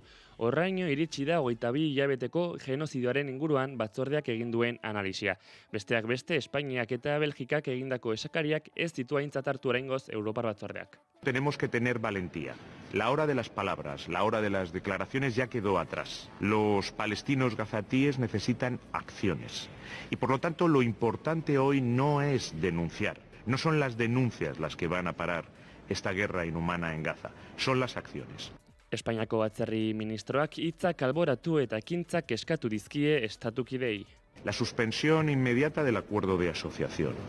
Un embargo de venta de armas por parte de la Unión Europea a Israel y sanciones individuales a todos aquellos que quieren malograr definitivamente la solución de dos estados. Oso bestelako iritzia eman dute ordea atzerri ministroen bilkurara Italiak eta Alemaniak adibidez. Erromak dio Israelekin elkarrizketari eustea ezinbestekoa dela eta Berlinek berriz Israelekin Europaktuen elkarlan hitzarmena ezin dela zalantzan jarri. Bueno, bestalde Israelek Estatu Batuak Iran egindako erasoen testuinguru honetan, Espainiako gobernuak eta Belgikak erabakiak hartu dituzte momentuz NATOren inguruan. Alegia, batetik Madrilek Europako batasunari elkartzea akordioa hausteko eskatuko dio, eta NATOrekin hitzemandako gastu militarra murrizteko ituna egin du. Hain zuzen, NATOk barrialde guzti 5% bagastu militarra eskatu baiti, aurrekotua 5%. Eta Belgikak ere gauza bera ez duela beteko, noiz eta gaur bertan haian elkartuko den NATOren bilkura, NATOko buruak bertan elkartuko diren. Itxaso Leon. Jose Manuel Alvarez Espainiako atzerri ministroak iragarri duenez, Espainiako gobernuak astelen honetan Europar Batasunari eskatu dio Israelekin elkartzeko akordioa berehala etetea, arma blokeo bat eta bi estaturen konponbidea gaiztotu nahi duten guztiei banakako zigorrak jartzea. Gazako ofentsiba ez dutela salaketek geldiaraziko esan du Alvarezek atzerri ministroen kontseilura iristearekin batera, ekintzek baizik.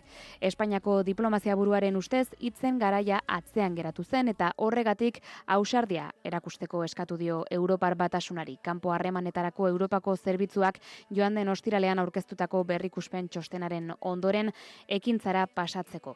Txosten horren arabera zantzuak daude Israeldarrek ez lituzketela betetzen Europar Batasunarekin giza eskubideen arloan adostutako bete beharrak, Gazan egiten dituzten ekintzekin.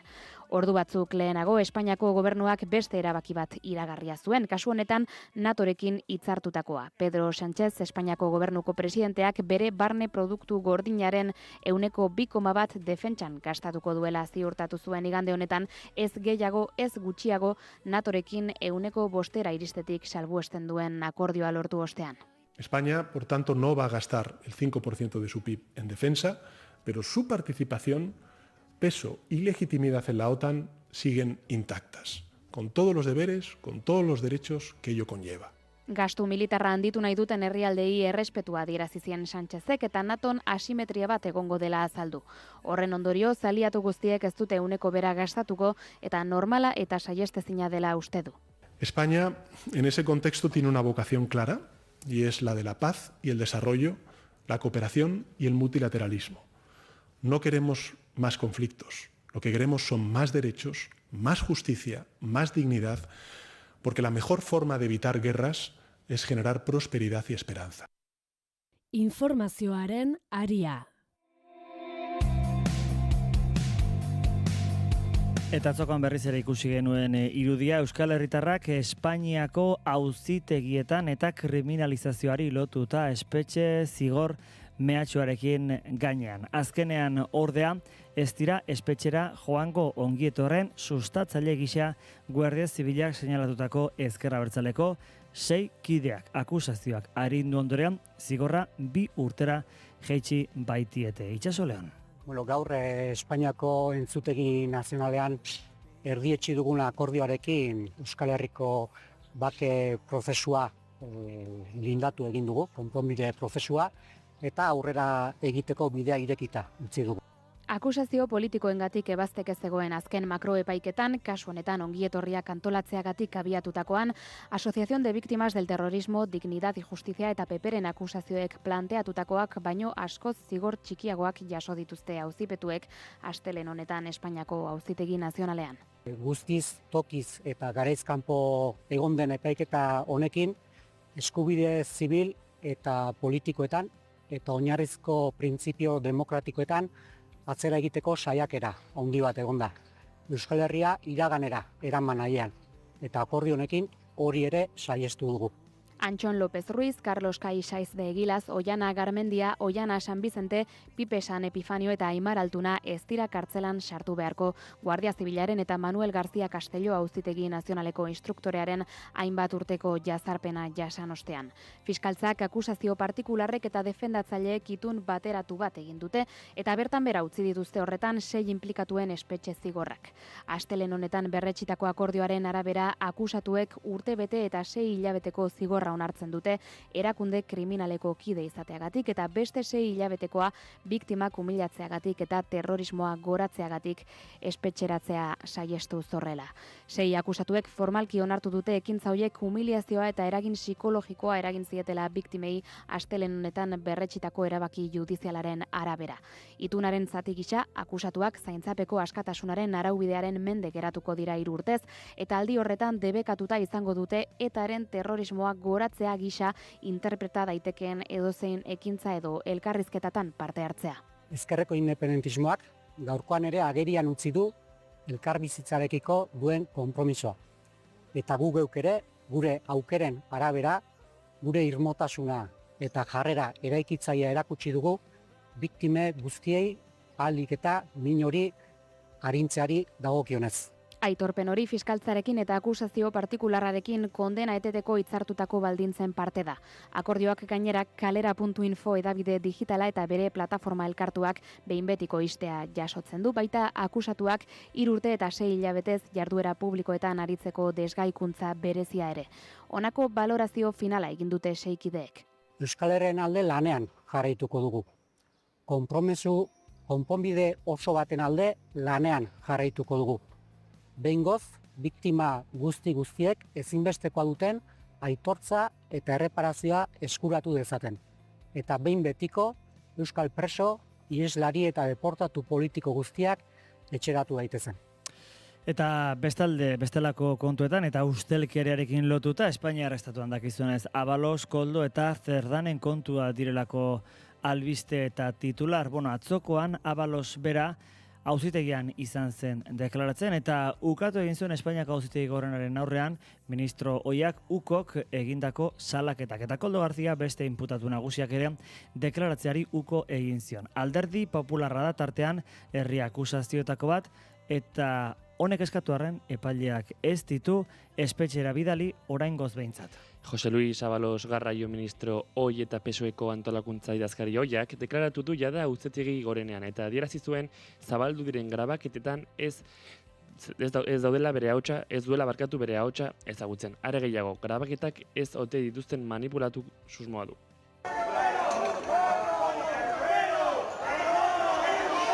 Goizeko 9:30 kaldera eta protesta oihuen artean iritsi zen auzitegira Abalos eta Leopoldo Puente epaiaren aurrean ukatu egin zuen ustezko ustelkeria sarerekin zerikusirik izan zuenik. Horren ondotik herri akusazioek behin-behineko espetxealdia eskatu badute ere, fiskaltzak ez du kautelako neurriei eutsi. Hau da, pasaporteak kendu eta 15 egunetik behin epaitegira ager dadila eskatu dio. Koldo Garziak beraldetik goizean eskatu du bere agerraldia atzeratzeko, baina epaileak eskaria baztertu du. Azpimarratuta ikertutako pertsonek ez zutela auzitegien agenda erabakitzen. Eta ohartarazita batez ere gaur agertzen ez bazen bere kontrako neurri gehiago hartuko zituela. Hala, 12ak aurretik iritsi da auzitegira, nola nahi ere ez deklaratzea autoa egin du. Epaileak zehaztuko du zein neurri ezartzen dizkien eta datorren astelehenean ekainaren 30ean Santos Zerdanen txanda izango da. Ikusiko da beraz, Zerdanek zer esaten duen horrekin ikusmin gehiago egongo da ziurrenik. Gogoratu, Santos Zerdan Nafarra dela, PSN-etik PSOE egin zuela ondoren jauzi antolakuntza idazkari postuan, eta Nafarroan honek ere baduela zerikusia eta lurrikararik. Auzitegi goreneak ere refusatu egin duen zuzen Nafarroako gobernua akusazio partikular gisa aurkeztea Koldo auzi honetan. Kalteduna izatea ekarriko luken gertakariak zehaztu ez dituelako auzitegiaren esanetan. Maria Txibitek zuzendutako gobernuak joan den astean erabaki zuen akusazio partikular gisa aurkeztea eta magistratuak uko egin dio haren gobernuak egindako eskaerari. Ez baitu zehaztu zer egitatek ekarriko luketen kaltedun izatea. Izan ere, Guardia Zibilaren azken txostenean aipatutako enpresetako batzuk foru gobernuaren obra publikoetako esleipendunak dira. Eta hori dela eta egin zuen eskaera Txibiteren gobernuak. PSN Bilduk erabai eta kontigo zurekin alderdie proposatuta ikerketa batzordea ostegunean bozkatuko da parlamentuan. Mahaiak eta bozeramaileen batzordeak hau tramitera onartuta. Gehiengo nahikoa du eta uztailaren 3 hasiko dira ziurrenik lanean. Joan den astean UPNek batetik eta PPek eta Voxek bestetik ikerketa batzordea osatzeko eskaera aurkeztu zuten, baina parlamentuko gehiengoak eztabaida irailera arte atzeratzea erabaki zuen.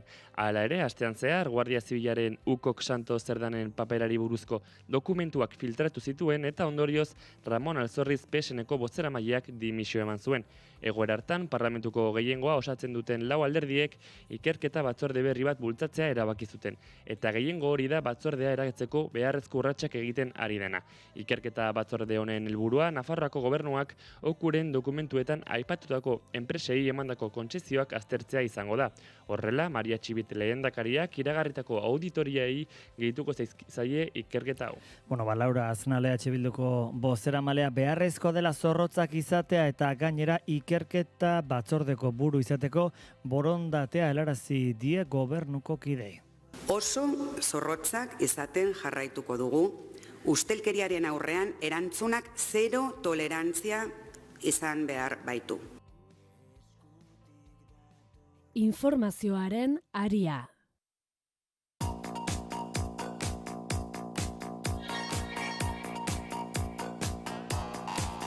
Eta labekatzo aurkeztu zuen trantsizioeko sozialeko industria politikarako proposamena. Behar sozialei erantzungo diena eta ekologikoki iraunkorra euren aburuz. Igor Arroyo sindikatuko koordinatzaile nagusiak 180 graduko aldaketa eskatu du egungo politiketan.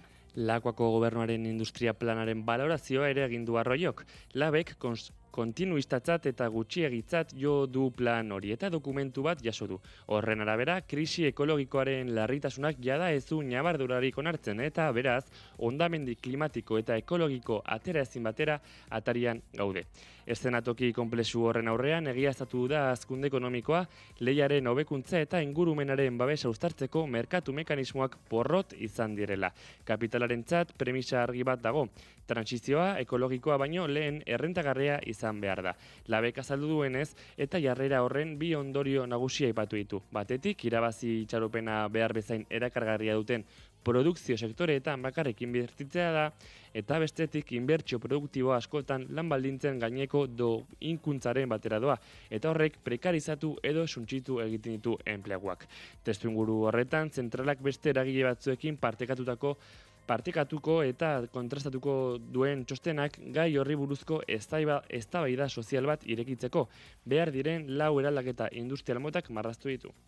Eta Lakuako gobernuak aitortu du ez duela asmatu Guggenheim Urdaibairi buruzko gai batzuk azaltzean. Legebiltzarren EH Bildu proiektuari egindako kritiken aurrean, Mikel Jauregi sailburuak ohar bidez defendatu du ekimenak merezi duela kontuan hartzea. Aipatu moduan, ziurrenik ez dutela asmatu Guggenheim Urdaibairen proiektuarekin lotutako zenbait gai partekatzen eta azaltzen esan du. Mankai Bilalba EH Bilduko legebiltzarkideak Urdaibaiko erreserba sortu zuen legea ekarri zuen gogora eta nabarmendu, oraingo erreserba sortu zen testuingurua ez dela hain desberdina. Hirigintza mehatxuak, lurraldean presioa handitzekoa, herritarren ezinegona, inguruko biztanleen interesei eta beharrei erantzuten ez dien proiektu bat dela uste baitu. Eta lamunduan, zoritxarrez, Errioxako 45 urteko gizonezko bat hiltzen atzo Altsasun baso lanetan ari zela. Ezbeharra iristeko zaila den zuaizi batean gertatu da, Auntzetako parajean Altsasun. Lehen ikerketaren arabera, adar bat erori zaio basoko lanetan ari zen gizonari. Larrialdi zerbitzuek ezin izan dute ezer egin bertan hilden 45 urteko langilearen bizitza salbatzeko.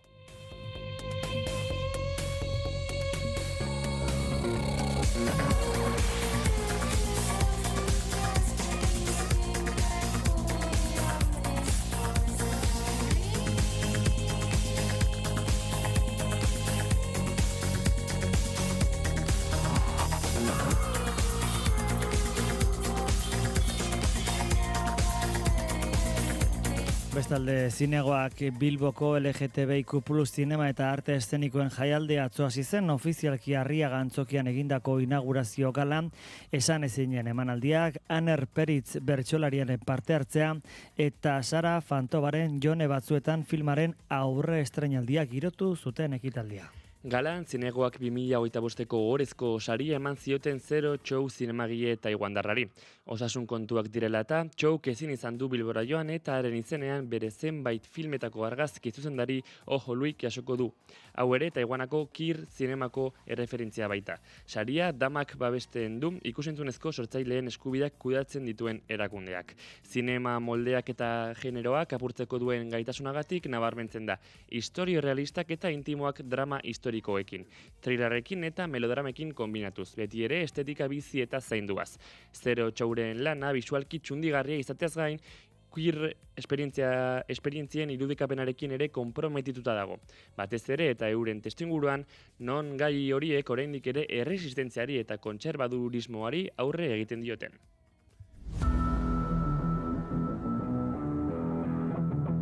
Kirol aria, naiz irratian.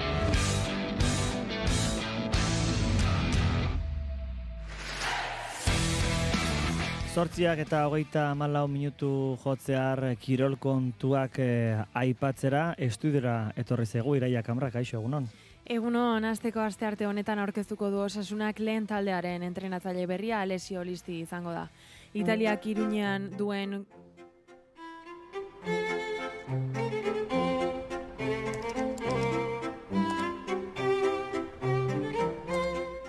Italiak Iruñean duen kontsula protagonista duen bideo batekin jakinarazi du talde gorritxoak entrenatzaile berriaren fitxatzea. Aste arte honetan 5etan aurkeztuko du Osasunak Lisi, 2 denboralitarako kontratua sinatu du. Mirandesen aritu da oraintxe arte entrenatzaile italiarra ia lehen mailara igotzeko balentria ere lortu du, baina azken txanpan eman behar izan zuen amore. Orain Vicente Morenoren lekuko hartuko du Listik, Osasunak beste koska bat gora egiteko erronka esku artean.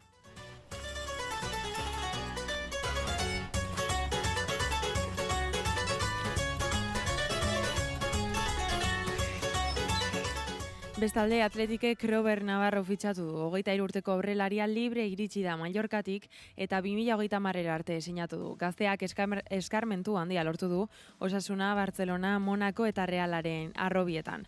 17 urterekin iritsi zen txuri urdinen bigarren taldera eta ordutik gaur arte 89 partida jokatu ditu maila gorenean. Baita Europan ere non 2 gol sartu dituen. Robert Navarro 25 partida jokatu ditu azken denboraldian Mallorcan, hegaleko eta erdiko eraso posizioak tartekatu ditu beti eta proiekzio handiko jokalari gisa ikusi izan da beti beheko mailetan. Eta Espainiako selekzioan ere etapa guztietan parte hartu du. 16 urtez azpikoetan hasi eta 21 urtez azpikoetan amaitu arte. Pozik eta gogotsu azaldu da taldeari laguntzeko prest. Bueno, creo que es un paso importante en mi carrera. La verdad que llevo con mucha ilusión. Creo que el club está creciendo en todos los ámbitos, ¿no? Me gusta porque tiene mucha ambición y bueno, la verdad que con muchas ganas de empezar ya. Que llevo con mucha ilusión, que me encanta entrenar, que bueno, que tengo muchas ganas de empezar a trabajar con el grupo y bueno, de conseguir todos los objetivos este año, ¿no? Robert Navarroren aurkezpen ofiziala denboraldi aurrea hasi ondoren egingo da. Zuzendaritza batzordeak egindako ildotik, haren kontratuak soldata egitura bat du helburuen araberako aldagai osagai batekin. Eta azkenik, Iara Lakosta Ibarren lehen errefurtzua aurrengo denboraldirako muturreko aurrelari Nafarrak espainoletik eratorria 2026ko ekainera arte sinatu du. Lakostak Osasunan egindu ibilbidearen zati handiena 2016an iritsita 15 urte besterik ez zituela. 2021ean lehenengo refera igotzea lortu zuen taldearekin eta bertan 100 partida baina gehiago jokatu zituen. 2024an espainolek fitxatu zuen F Ligan bere lehenengo esperientzia izan dena. Bertan jokalari garrantzitsua bilakatu zen 30 partidetatik 26etan jokatuta 2 gol eta 4 asistentzia gehituz. Bideo baten bidez eman du fitxaketaren berri talde armaginak. Soy Ana Costa. Estoy súper contenta de poder estar aquí con todos vosotros. Tengo muchas ganas de empezar ya para poderos conocer a todos y todas. Y nada, con muchísima ilusión de esta nueva temporada. Aupa Ibar. Nafarroako jokalariak bere bigarren esperientzia biziko du beraz lehenengo mailan Eibarren eskutik.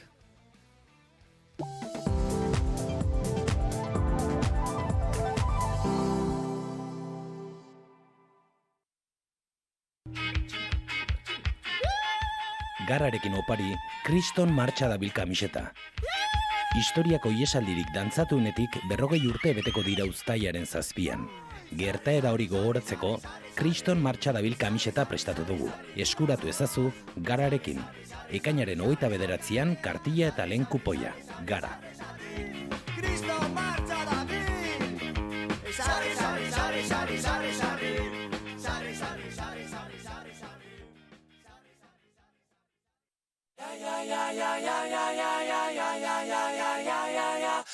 Zigor, klasikoak prest? Bai, goiko apalean jarri ditut.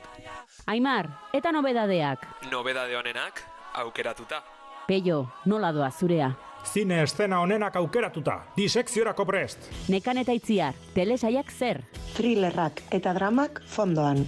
Zientzia fikzioa, komedia eta animazioa ezkerretara. Hala, ba prest gaude. Igo Pertsiana, Naiz Irratiko bideokluba irekitzera goaz.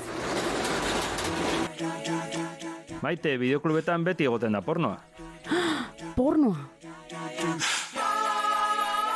Naiz Irratiko bideokluba, ostegunetan arratsaleko 6etan.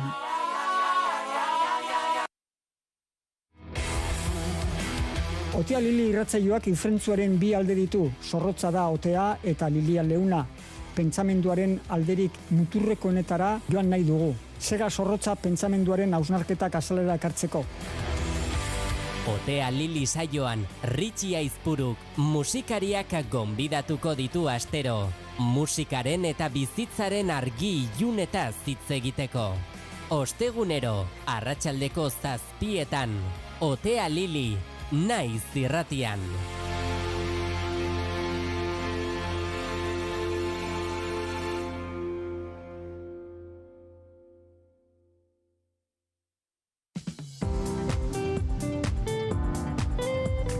Informazioaren aria.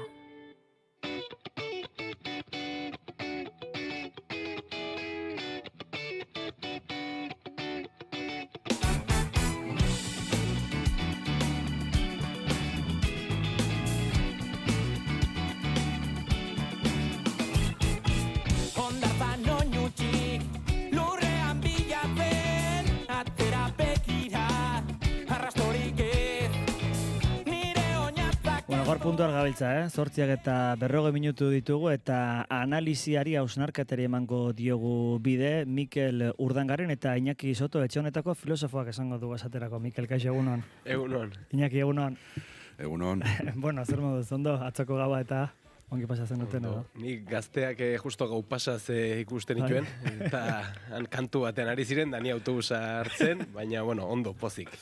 Ba, Iñaki, atzo ongi edo. Bai, egia zen ongi. Gero hemen Iruñan behintzat beroa izugarria da, eta gaua pasatzea ez da erreza gau pasan ez baldin bazaude behintzat. Hori da.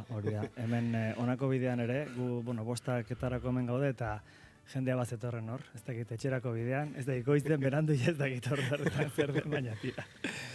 Bueno, joko dugu Madrila bikote, kasu honetan dakizuen ez, Atzokoan berriz ere Euskal Herritarrak izan zirelako auzitegian akusazio politikoengatik ebazteke zegoen azken makro epaiketa izan dela ere esan dezakegu. Ongi etorriak antolatzeagatik akusatuta ziren, hau bete Dignidad y Justizia eta Alderdi Popularren akusazio planteatutako baino askoz bazigor txikiagoa jaso dituzte azkenean Espainiako entzutegi nazionalaren partetik aritza. Antxon López Ruiz, Carlos Kai Saize Egilaz, Oiana Garmendia, Oiana San Vicente, Pipe San Epifanio eta Aimar Altuna ez dira kartzeran sartu beharko.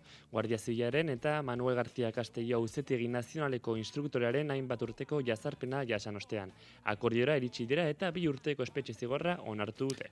Bueno, Ibai Azparren lankidea Madrilen da, bertara epaiketa jarraitzera joan baizen. Ibai, kaixo egunon? Egunon, oinat. Bueno, espetxea saiestu dute beraz, ezta, Euskal Herritar hauek? Hala da, bai, 6 akusatuen defentsak, fiskaltzak eta akusazio partikularrek, hau da, Dignidad y Justizia, PP eta UBTek, 2 urteko zigorrak adostu dituzte, eta baina bertan bera utzi dituzte akusatuek baldintzak betetzen badituzte. Zehazki, 6 hilabeteko zigorra eta isuna adostu dute, biktimen humilazio eta terrorismoaren gorazarre delituagatik, eta urte tardiko espetxe zigorra eta inhabilitazioa talde kriminal bat zuzentzeagatik, ez? Espetxe zigorra, baina bertan bera geratu da, eta trukean akusatuek konpromisoa hartu dute, kakotxen artean diot, indarkeriaren erabileari lotutako ekintzetan ez parte hartzeko, ez da etaren biktimak humilatu ditzazketen, eta etaren gorazarre egin dezaketen ekintzetan ere ez parte hartzeko. Horrez gain ere, 3 urteko inhabilitazio beretzi bat ezarri zaie hezkuntzan aritzeko eta kalera-kalerari lotutako materiala auzitegiaren esku geratuko da. Hau da, kalera-kaleraren webgunea, kalera infoaldizkaria eta hori lotutako sare sozial guztiak. Ados. Esan dugu beraz espetxea saiestu dutela eta gauza batzuk bete beharko dituztela trukean, goizean alaber epaitegira joan ziren haiek ezta abokatuekin eta sortuko ordezkariekin ere nola joan zen eguna? Aipatu behar da, iritxera lasaia izan zutela, ez? Nik uste begirada gehiena, Madrilgo Villa de Paris plazaren beste muturrea zuzendu baitziren. Aurrez aurre daude Auzitegi Nazionala eta Gorena, eta azken horretan deklaratu zuten atzo, Jose Luis Ábalos PSOEko ministroiak eta Koldo Garziak. Auzitegiaren barruan, Audientzia Nazionalean, laburra izan zen auzi saioa, defentsak, fiskaltzak eta akusazio partikularrek berritxe egin zuten adostutako akordioa, eta akusatuek baldintzak onartu zituzten. Egia da, orduritasuna zegoela, baina azkenean azkar egin zuten dena. Bai, azken momentura arte, ezta? Luzatu dira nolabait negoziak eta hauek aipatu ditugun termino haietan?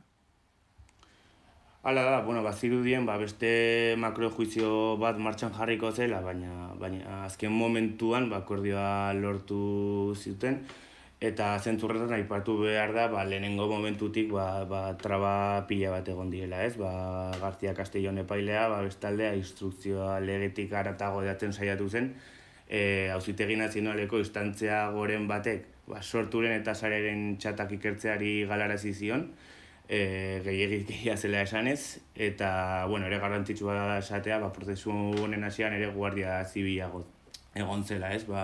Informe ezberdinak bultzatuta eman ziren atxiloketak, eta 5 urte iraun du prozesuak, ez? Humilazio delituaren garapenaren atzean, nik uste badaudela estatu sakonaren elementu ezberdinak, bai polizialak, bai mediatikoak eta baita judizialak ere. Horixe aipatu behar nizun, ezta? Atxiloketa hauek atzera eginez nola izan ziren, izaera hori izan zutelako, nolabait Guardia Zibilaren ikerketa akusazio batzuetatik atxilotuta izan ziren, atxilotu zituzten, kuarteletara eraman eta ondoren aske utzi, ezta? Horrela izan zen, prozesu pixka bat horrela joan da urte guzti hauetan. Hala da, 5 urte baino gehiago dira Guardia Zibilak 6 pertsona horiek bi operatiboetan atxilotu zituela, eta zuk aipatzen duzun moduan, nik uste Euskal Herrian asko badakigula orain estatu espainolean ezagutzen ari dituzten Institutu Armatuaren txosten horien inguruan, eta horietako batean Guardia Zibilak Euskal presoei egindako 150 harrera ikertu zituen, eta hori dela eta fiskaltzak 5 urte eta 7 hilabeteko kartzela zigorra eskatu zuen 120 harrerengatik, eta Dignidad y Justizia, KVTek eta PPek egindako akusazioek 9 urtera igo zuten.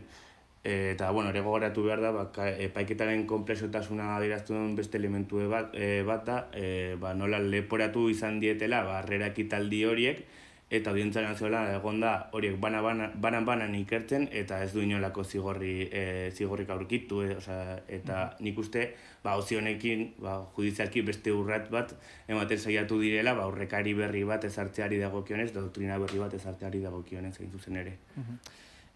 Amaitzeko bai, ze balorazio egin dute auziperatuek lortutako akordioaz eta epaiketa honetaz? Nik uste haiek, bihar gararekin elkarrizketa bat publikatuko dugu Aimar Altunarekin eta Oiana San Vicenterekin, eta haiek aipatzi dutena, egite duten balorazioa zen auzi hau, 6 kideen kontrako auzi bat baino gehiago dela, ez? Operazio politika bat dagoela martxan, azkeneko urteetan Euskal Herria atzera begira jartzeko, eta azken 10-15 urteetan Euskal Herrian elkarbizitzan eta konpoden bidaren aurreratu dena oztopatzen saiatzeko. Uste dute hori zegoela epaiketa honetan jokoan, eta azkenenko hori 10 urteetan ezker independentismoak urrats asko eman ditu, batzuk publikoak izan dira, beste batzuk pribatuak, baina jok uste dute Euskal Herria beste egoera batean dagoela, ez? Bai, Azparren, Madriletik bertatik epaiketa jarraitzen joana eta zorionez ez du askoz gehiagorako eman auziak eta lortu da akordioa, eta behintzat ez dago beste Euskal Herritarrik espetxean edo behintzat mehatxu hori ez du gainean. Ibai Azparren, eskarrik asko guren izateatik eta ongi izan, egunon. Zuei besarka bat. Hortxe, Mikel, zurekin hasiko naiz, ez dakit nola ikusi duzun auzia, esan dako, atzokoan hortxe zegoen mamua izango tezen akordiorik ez, azken makroepaiketa edo esan genezake izan dena, luzatu da ere denboran, eta kasu honetan lortu da akordioa. Bai, eta nik uste, berri pozgarri badala, bazuko oraintxe aipatzen zenuen bezala, zorionez beste Euskal Herritarrik ez dela espetxera joango. Baina horrek ez du esan nahi, eskandalu bat ez denik, ez? Askotan uste Euskal Herrian oso normalizatuta dauzkagula erabat salbuespenezkoa diren hainbat kontu, eta ja da, normalkeriaren parte bilakatu direla, baina bai prozedurari dagokionan, ezin dugu guaztu, zer ari ziren auzitan jartzen, kalera dinamika aipatzen denean ari gara Euskal Preso Politikoen eskubide, oinarrizko eskubideen alde lan egiten zuen dinamika batez, eta oso kontu arriskutsuak egiten zituen non jala nola aldizkari bat argitaratzea, non gogoan dut Euskal Preso Politikoen inguruan, eta oro har Euskal Herriko egoeraren inguruko irakurketa egiten ziren, edota kalera dinamikaren bitartez martxak antolatzen ziren, edo web horri baten bitartez informazioa zabaltzen zen, agerikoa da, zeintzan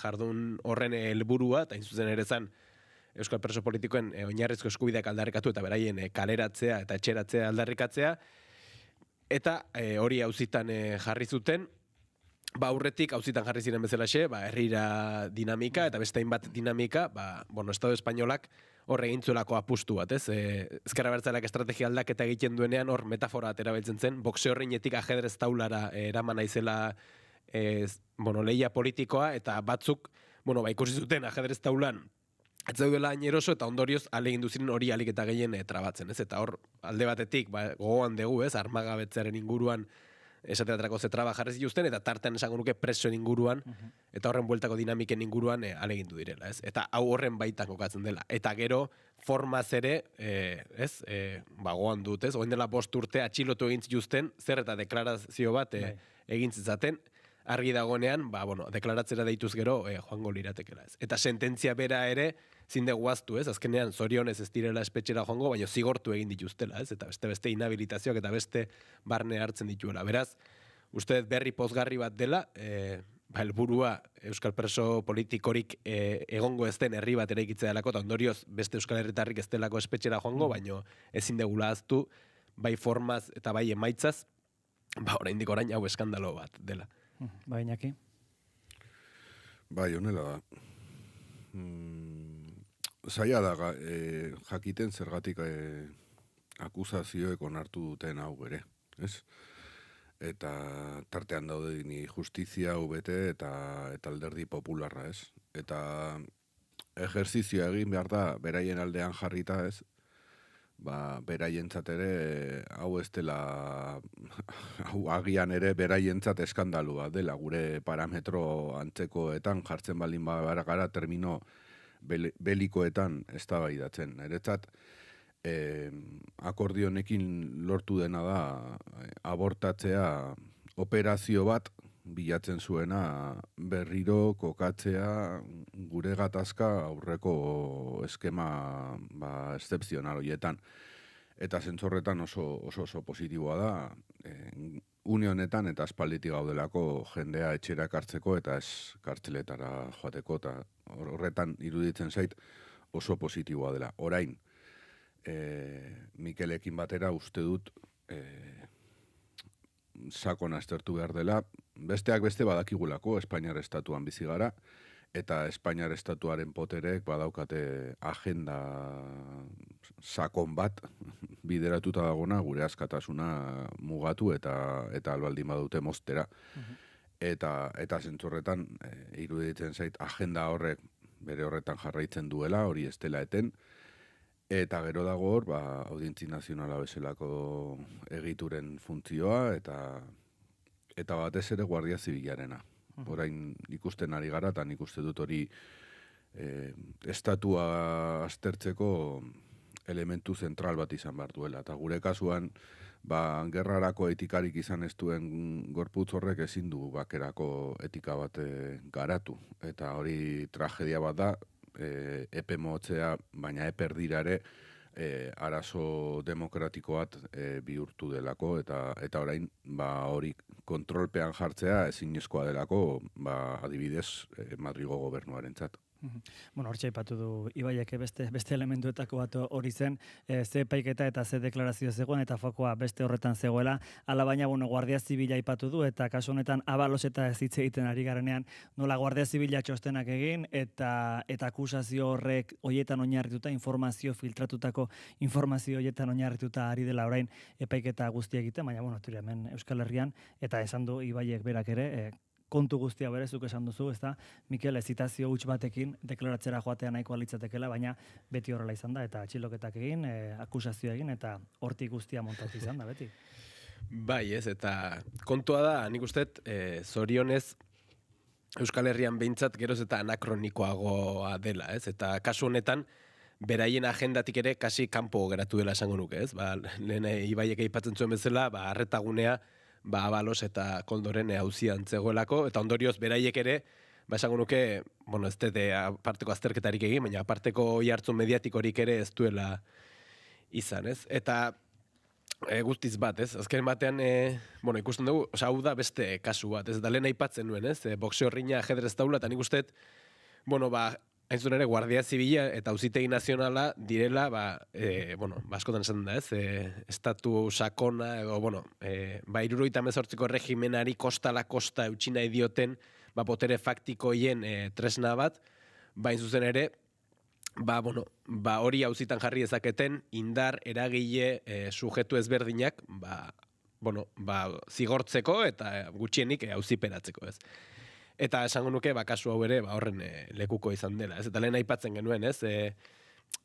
Askotan, operazio horiek, helburu ez da soilik zigortze izaten, baizik eta horren bitartez errelatu jakin bat zabaltzea. Eta orain dela 5 urteko atxiloketak oso argigarriak izan ziren, eta aurretik ere, lehen aipatu dut, ez? Usteet, estrategia aldaketa egintzen ez geroztik, preso politikoen bueltan antolatutako eragile ezberdina jo puntuan jarri zituztela, eta hori konstante bat izan dela, ez? Ezin dugu aztu ondoren, okerez banago sarek egin zuen manifestazioan ere, ondoren bertan bildutako diruaren kontrako operazio bat ere egin zen, herriraren kontrako operazio bat eginda, kaleraren kontrako operazio bat, hori usteet, etengabe jo puntuan izan duten eremu bat dela, eta beraien zoritxarrerako, hala ere lortu dela, beste urratsak ematea, beste dispertsioarekin amaitzea, eta horrek usteet, zenbait sektoreri sekulako mina egiten diela, ez? Eta horren aurrean, egintzen direla alik eta gehien, bide hori trabatzen, oztopatzen, baina usteet, hori dela beraien zorigaitza, ez? Ez dutela lortu, eta, oraindik orain urrats asko emateko balin badaude ere, eta oraindik bide luzea dago egiteko, hainbat urratxe egin direla, ez? Eta esango nuke, eta lehen Iñaki aipatzen zenuen, ez? Auziperatuentzat beraientzat ere, kaso, hor formalki nolabait onartutako terminoie, gogorra direla, ez? Talde kriminaleko kide eta beste, baina esango nuke zorionez, zentzu komunaren borroka euskal jendartean behintzat, ez dela hor bakarrik, ez dut hori gutxietxi nahi, baina ez dela hor bakarrik jokatzen, eta hor, pixkanaka, ez? Beraiek egokitu ezin da dabiltzan horretan, niko esango nuke, eta alako ebazpenek ere, hori berresten dutela, pixkanaka bestelako marko bat ari da instalatzen, ez? Eta da, batzuk, nolabait, aurrera urratsak eman nahi dituzte, beste batzuk etengabe oztopo jartzen ari dira, batzuk aurrera begiratu nahi dute, beste batzuk iraganean hiltzatuta mantendu arazi nahi dute herri hau, batzuk askatasunaren alde egiten dute, eta beste batzuk etengabe jazarpena, kartzela, zigorra eta logika eta diskurso hoien baitan dabiltza. Eta beraz, esango nuke, euskal jendartean, halako diskurtsuek, zorionez, geroz eta diskurtso eta praktike, geroz eta espazio txikiago dutela, eta beraz, zorionez, zentzu komunari daukenean behintzat galtzen ari direla, naiz eta oraindik orain, gaitasun indar eta gaitasun handia duten, eta zoritxarrez, gure herrian, bertan jarraitzen duten. Lehen Iñaki, aipatu duzu, nola gerra edo belizismo markorren baitan, batzuk nahiago zuketela agian, honek beste termino batzuk eraman, eta naiz eta akusazio partikularrak hau onartzeko, beste zerbait egon daitekela, egiari zor, irakurri dudan hola, erreakzio bakarra COVID-erena izan da, eta honek akordio judizial honek zigorgabetasuna bultzatzen duela adirazi du COVID-eko buruak, baina hortik aurrera askoz gutxiago ez da izan, behintzat, mediatikoki. Ez, baina puntu interesgarria da, ez? Iruditzen zait, biktimen auziaz ere hitz egin beharko genukela, beraiek nahi dutelako horretaz hitz egin eta asko dugulako esateko, ez? sentimenduak ezin dira epaitu, ziur asko, baina ezin dira epaiketarako tresna bezala ere erabili. Eta iruditzen zaitere, akordio horretan agertzen dena, modu juridiko batean dago formulatua eta zigorrari lotuta, baina bada ere rebindikatu behar den zerbait, eta da hain zuzen ere aitzaki bezala hartu nahi zen presoen kolektiboaren nolabaiteko gogorkeria, krudelkeria, biktimekiko begirune ez, eta guztiz kontrakoa izan da. Hain zuzen ere, bere garaian egin zuten adierazpen horretan, eta ongietorriak bertan bera usteko erabaki horrekin, uste dut erakutsi zutela beste aldeak ez daukan etika hori. Eta zentzu horretan iruditzen zait, tematu dira askotan kontakizunaren bataia ematen, eta iruditzen zait, ni sakean ez dakit jokatzen, baina iruditzen zait kontakizunaren bataian herri honek aukerak dauzkala gauzak hobeto egiteko, hain zuzen ere kontakizun horretan falta dena gurea delako, eta krudelkeria sari baldin bagara, krudelkeria benetan euskal biktimek jasan dutena da, ez dutenak izan ez egiarik, ez justiziarik, ez errekonozimendurik, eta nik uste dut horretan ere, behintzat atzo esartzen den marko horretan argi geratzen dena, eta niretzat importantea da, hemen ez dagoela gogo bat biktimen gainan berbiktimizazioarako, edo krudelkeriarako, edo gogorkeriarako, onartu egiten direla sentimentu batzuk, berez ez luketenak zertan epaiketara jun behar, gauza guztiek ez digute sentiarazi behar ondo edo gaizki edo horren arabera ezin da kode penal bat eraiki, hori deseraiki beharko genuke, excepzionalidade hori, baina data guztiz ere iruditzen zait erakusten duela borondate politiko bat fase historiko honetan gauzak desberdin egiteko, eta hori ere nire ustez positiboa bada. Bederatziak Joberri eta segidan azken ordukoa jasoko dugu. Informazioaren aria, naiz irratia.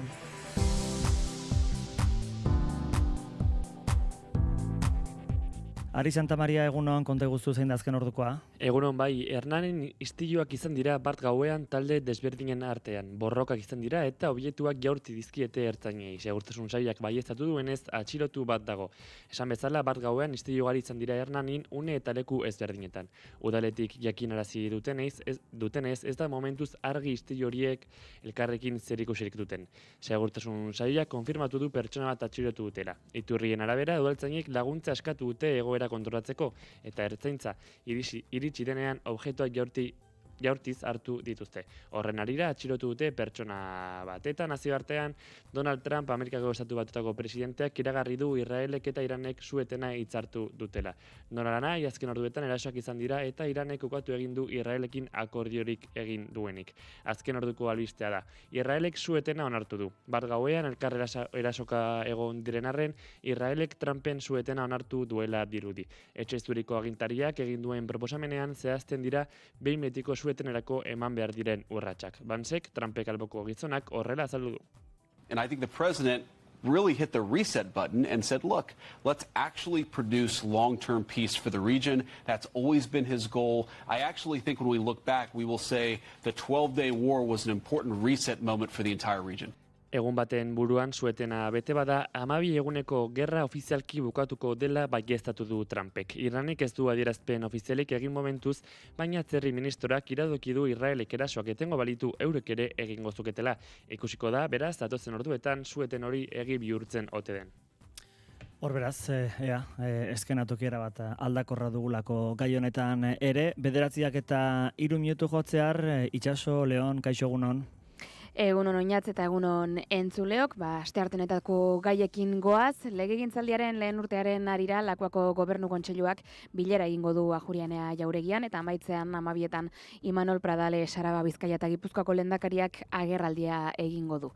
EH Bilduk bestalde osasun itunaren balorazioa eskainiko du eta Bizkaiko Foru Aldundira jozkero Batzar nagusietan indarkeria matxistaren aurreko biktimentzako konpainia zerbitzuaren berri emango da. Politika kontuetan koldo auzia delakoa da jarraituko dugun beste gaietako bat, ezer berririk dagoen eta bide batez EHUko udako ikastaroetan ere politika gaiak izango dira hizpide.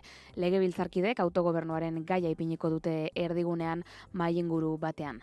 Hainbat tokiko albiste ere espero dira gaurkoan, asteko Bilbon Melilla Nadorreko sarraskia gogoratzeko mobilizazioa deitu dute zehar errefuxiatuekin taldeak eta beste hainbat kolektibok Pio Baroja plazatik Arriaga plazaraino egingo dute ibilbidea arratsaldeko 7etan hasita. Gasteizko Legebiltzarreko azpiegituren batzordean berriz Leioan eta Getxon metroa lurperatzeko aukera zarituko dira, baita Amarako topoa ere. Irurtzungo Atakondoa eskolako familiek agerraldia egingo dute datorren ikasturtean DBHko bigarren mailan talde bakarra egongo dela salatzeko eta aipatzea ere Espainiako Kongresuan 1978ko San Ferminen inguruan EH Bilduk mahaigaineratutako legez kanpoko proposamena eztabaidatu eta bozkatuko dutela. Azken orduan izango da. Ekonomiari dagokionez, astearte honetan ministroen kontseiluak erabaki hartuko du, ea baldintza gehiago eskatzen dion BBVari Sabadell erosteko eskaintza publikoa dela eta gaineran Nafarroako kontuen ganberak Sunsundegiren inguruko txostena aurkeztuko du parlamentuan eta munduan ere hainbat arreta puntu izango ditugu. Tartean Iran, Gaza edo NATOren gailurra. Kiroletan besteak beste Mundialen kluba, emakumezkoen Eurobasketa, San Ferminetako lauterdikoa edo Osasunako entrenatzaile berriaren aurkezpena izpide. Eta amaitzeko kulturarloan Ipuzkoa 2025-2025 proiektuaren aurkezpena jarraituko du Naizek Donostiako Itsas Museoan eta Pedro G. Romeroren Las Flamencas, Los Flamencos bideo sorkuntzaren aurkezpena berriz Bilboko Arte Ederren Museoan. Oiesek gaurko espero direnak oinatz. Oso itxaso, gero arte. Gero arte. Eguraldia eta trafikoa Naiz irratian. Bai, errepidei dagokionez, Aritz, bada zerbait aipatzeko? Aipatuko dugu autopilaketak daudela, bide lanak direla eta A1 errepidean 353 kilometroan Vitoria-Gasteizen Madrilgo norantzan errai bat itxita dago, beraz adi gidatzeko eskaera luzatu du segurtasun sailak. Temperaturei dagokionez antzeko, Euskal Herriko hiriburuetan Bilbon 22 gradu ditugu, Donostian eta Baionan eta Donibane Garazin 21, freskoxeago, Iruñan eta Gasteizen, baina ez askoz, 20 gradu eta pentsa, Izaban 22 gradu daude, Tafallan 24 eta Tuteran goizeko 9etan 27 gradu, beraz gaurkoan bero egingo duela dirudi. Iker Ibarluzeak xetasunak. Astearte honetan ere eguraldi etzegonkorrarekin jarraituko dugu, baina gaurkoan bero zakarra izango da hizpide. Goizean erdi eta goi mailako hodei batzuk ostarteekin tartekatuko dira lurralde osoan, baina giroa lasaia eta atsegina izango da eta gainera eguerdialderako zerua garbiago agertuko da eta giro eguzkitsua nagusituko da.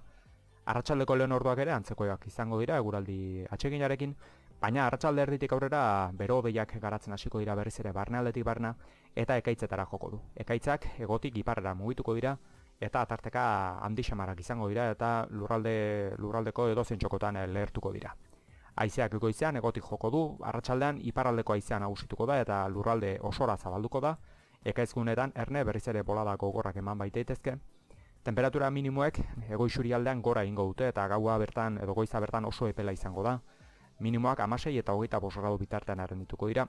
Maximoak aldiz gora egingo dute eta Kantauriar isurialdean gorakada handia izango da eta lurralde osoan beroa zakarra izango da. Kantauriar isurialdean bertan 30 eta 37 gradu bitartean errendituko dira maximoak. Hego-isurialdean aldiz 34 eta 39 gradu bitartean, temperatura freskoenak Bizkaiko kostaldean emango dira, altuenak aldiz Nafarroa hegoaldean.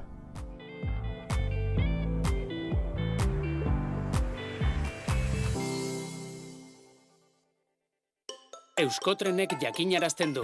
Zure kontzertu gogokoenez gozatzeko Euskotren duzu. Tren zerbitzu bereziak Bruce Springsteenen eta Katiburen kontzertuak direla eta informa zaitez ordutegiei buruz webgunean edo aplikazioan. Egin bat mugikortasun jasangarriarekin. Euskotren, Eusko Jaurlaritza. Garrarekin opari, Kriston martxa dabil kamiseta. Historiako iesaldirik dantzatunetik 40 urte beteko dira uztailaren 7an. Gertaera hori gogoratzeko, Kriston martxa dabil kamiseta prestatu dugu. Eskuratu ezazu, Gararekin. Ekainaren 29an kartilla eta lehen kupoia. Gara. Kriston martxa dabil! Sari, sari, sari, sari, sari, sari. Sari, sari, sari, sari, sari, sari. Kultura eta hizkuntza politika sailak, hizkuntza politikarako sailburu ordetzak diruz lagundua.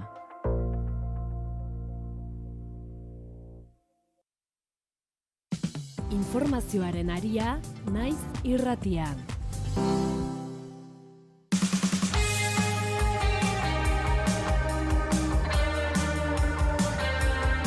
Bederatziak eta 8 minutu Espainiako entzutegi nazionalean atzo izandakoari begiratu diogu eta zeharka ere keinu momentu batean Espainiako auzitegi gorenean pasatzen ari zen Harri Jose Luis Ábalos, Espainiako ministro ohiak, ukok Guardia Zibilak gorenaren aurrean egindako salaketak ukatu baititu eta Koldo García beste inputatu nagusiak ere deklaratzeari egin dio uko. Herri akusazioak alderdi popularrak eskatu arren epaileak ez ditu kartzelara bidali oraingoz behintzat Aritz. Jose Luis Ábalos Garraio ministro hoi eta PSOEko antolakuntza idazkari hoiak deklaratu du jada auzitegi gorenean eta adierazi du zabaldu diren grabaketetan ez duela bere ahotsa ezagutzen. Are gehiago, grabaketak ez ote dituzten manipulatu susmoa azaldu du. Goizeko 9:30 aldera eta protesta oihuren artean iritsi zen auzitegira Ábalos eta Leopoldo Puente epailearen aurrean ugatu egin zuen ustezko ustelkeria sarearekin zerikusirik izan zuenik. Horren ondotik herri akusazioek behin-behineko espetxealdea eskatu dute Ábalosentzat eta fiskaltzak aldiz kauterazko neurriei eustea. Hau da, pasaportea kendu eta 15 egunetik behin epaitegira ager dadila. Koldo Garziak beraldetik goizean eskatu du bere agerraldia atzeratzeko, baina epaileak eskaria baztertu du, azpimarratuta ikertutako pertsonek ez dutela auzitegien agenda erabakitzen. Eta ohartarazitara gainera, batez ere, gaur agertzen ez bazen bere kontrako neurri gehiago hartuko zituela. Hala, Hamabiak aurretik iritsi da auzitegira, nola nahi ere ez deklaratzeko autua egin du. Epaileak zehaztuko du zein neurri ezartzen dizkien eta datorren astelenean, ekainaren 30ean, Santos Zerdanen txanda izango da. Bestalde, PSN, EH Bildu, Geroa Bai eta Kontigo Zurekin alderdiek proposatutako Koldo auziari buruzko ikerketa batzordea ostegun honetan bozkatuko da Nafarroako parlamentuan. Mahaiak eta bozeramaileen batzordeak tramitera onartu ostean. Gehiengo nahikoa du eta uztailaren 3 hasiko da lanean. Laura Aznal, EH Bilduko bozeramaileak azpimarratu du beharrezkoa dela zorrotzak izatea. Oso zorrotzak izaten jarraituko dugu, ustelkeriaren aurrean erantzunak zero tolerantzia izan behar baitu. Bueno, hortxe, kasu honek erpin bat baino gehiago ditu eta denetik aipatuko dugu, baina ordenean hasiko gara. Iñaki, atzokoan Ábalos eta Koldo izan ziren auzitegian deklaratzen. Momentuz libratu dute, espetxera ez joatea behintzat, ez dakit Madrilen, behintzat badago arrabotsa handia gai honekin lotuta eta berriz ere ustelkeria dago, zentroan.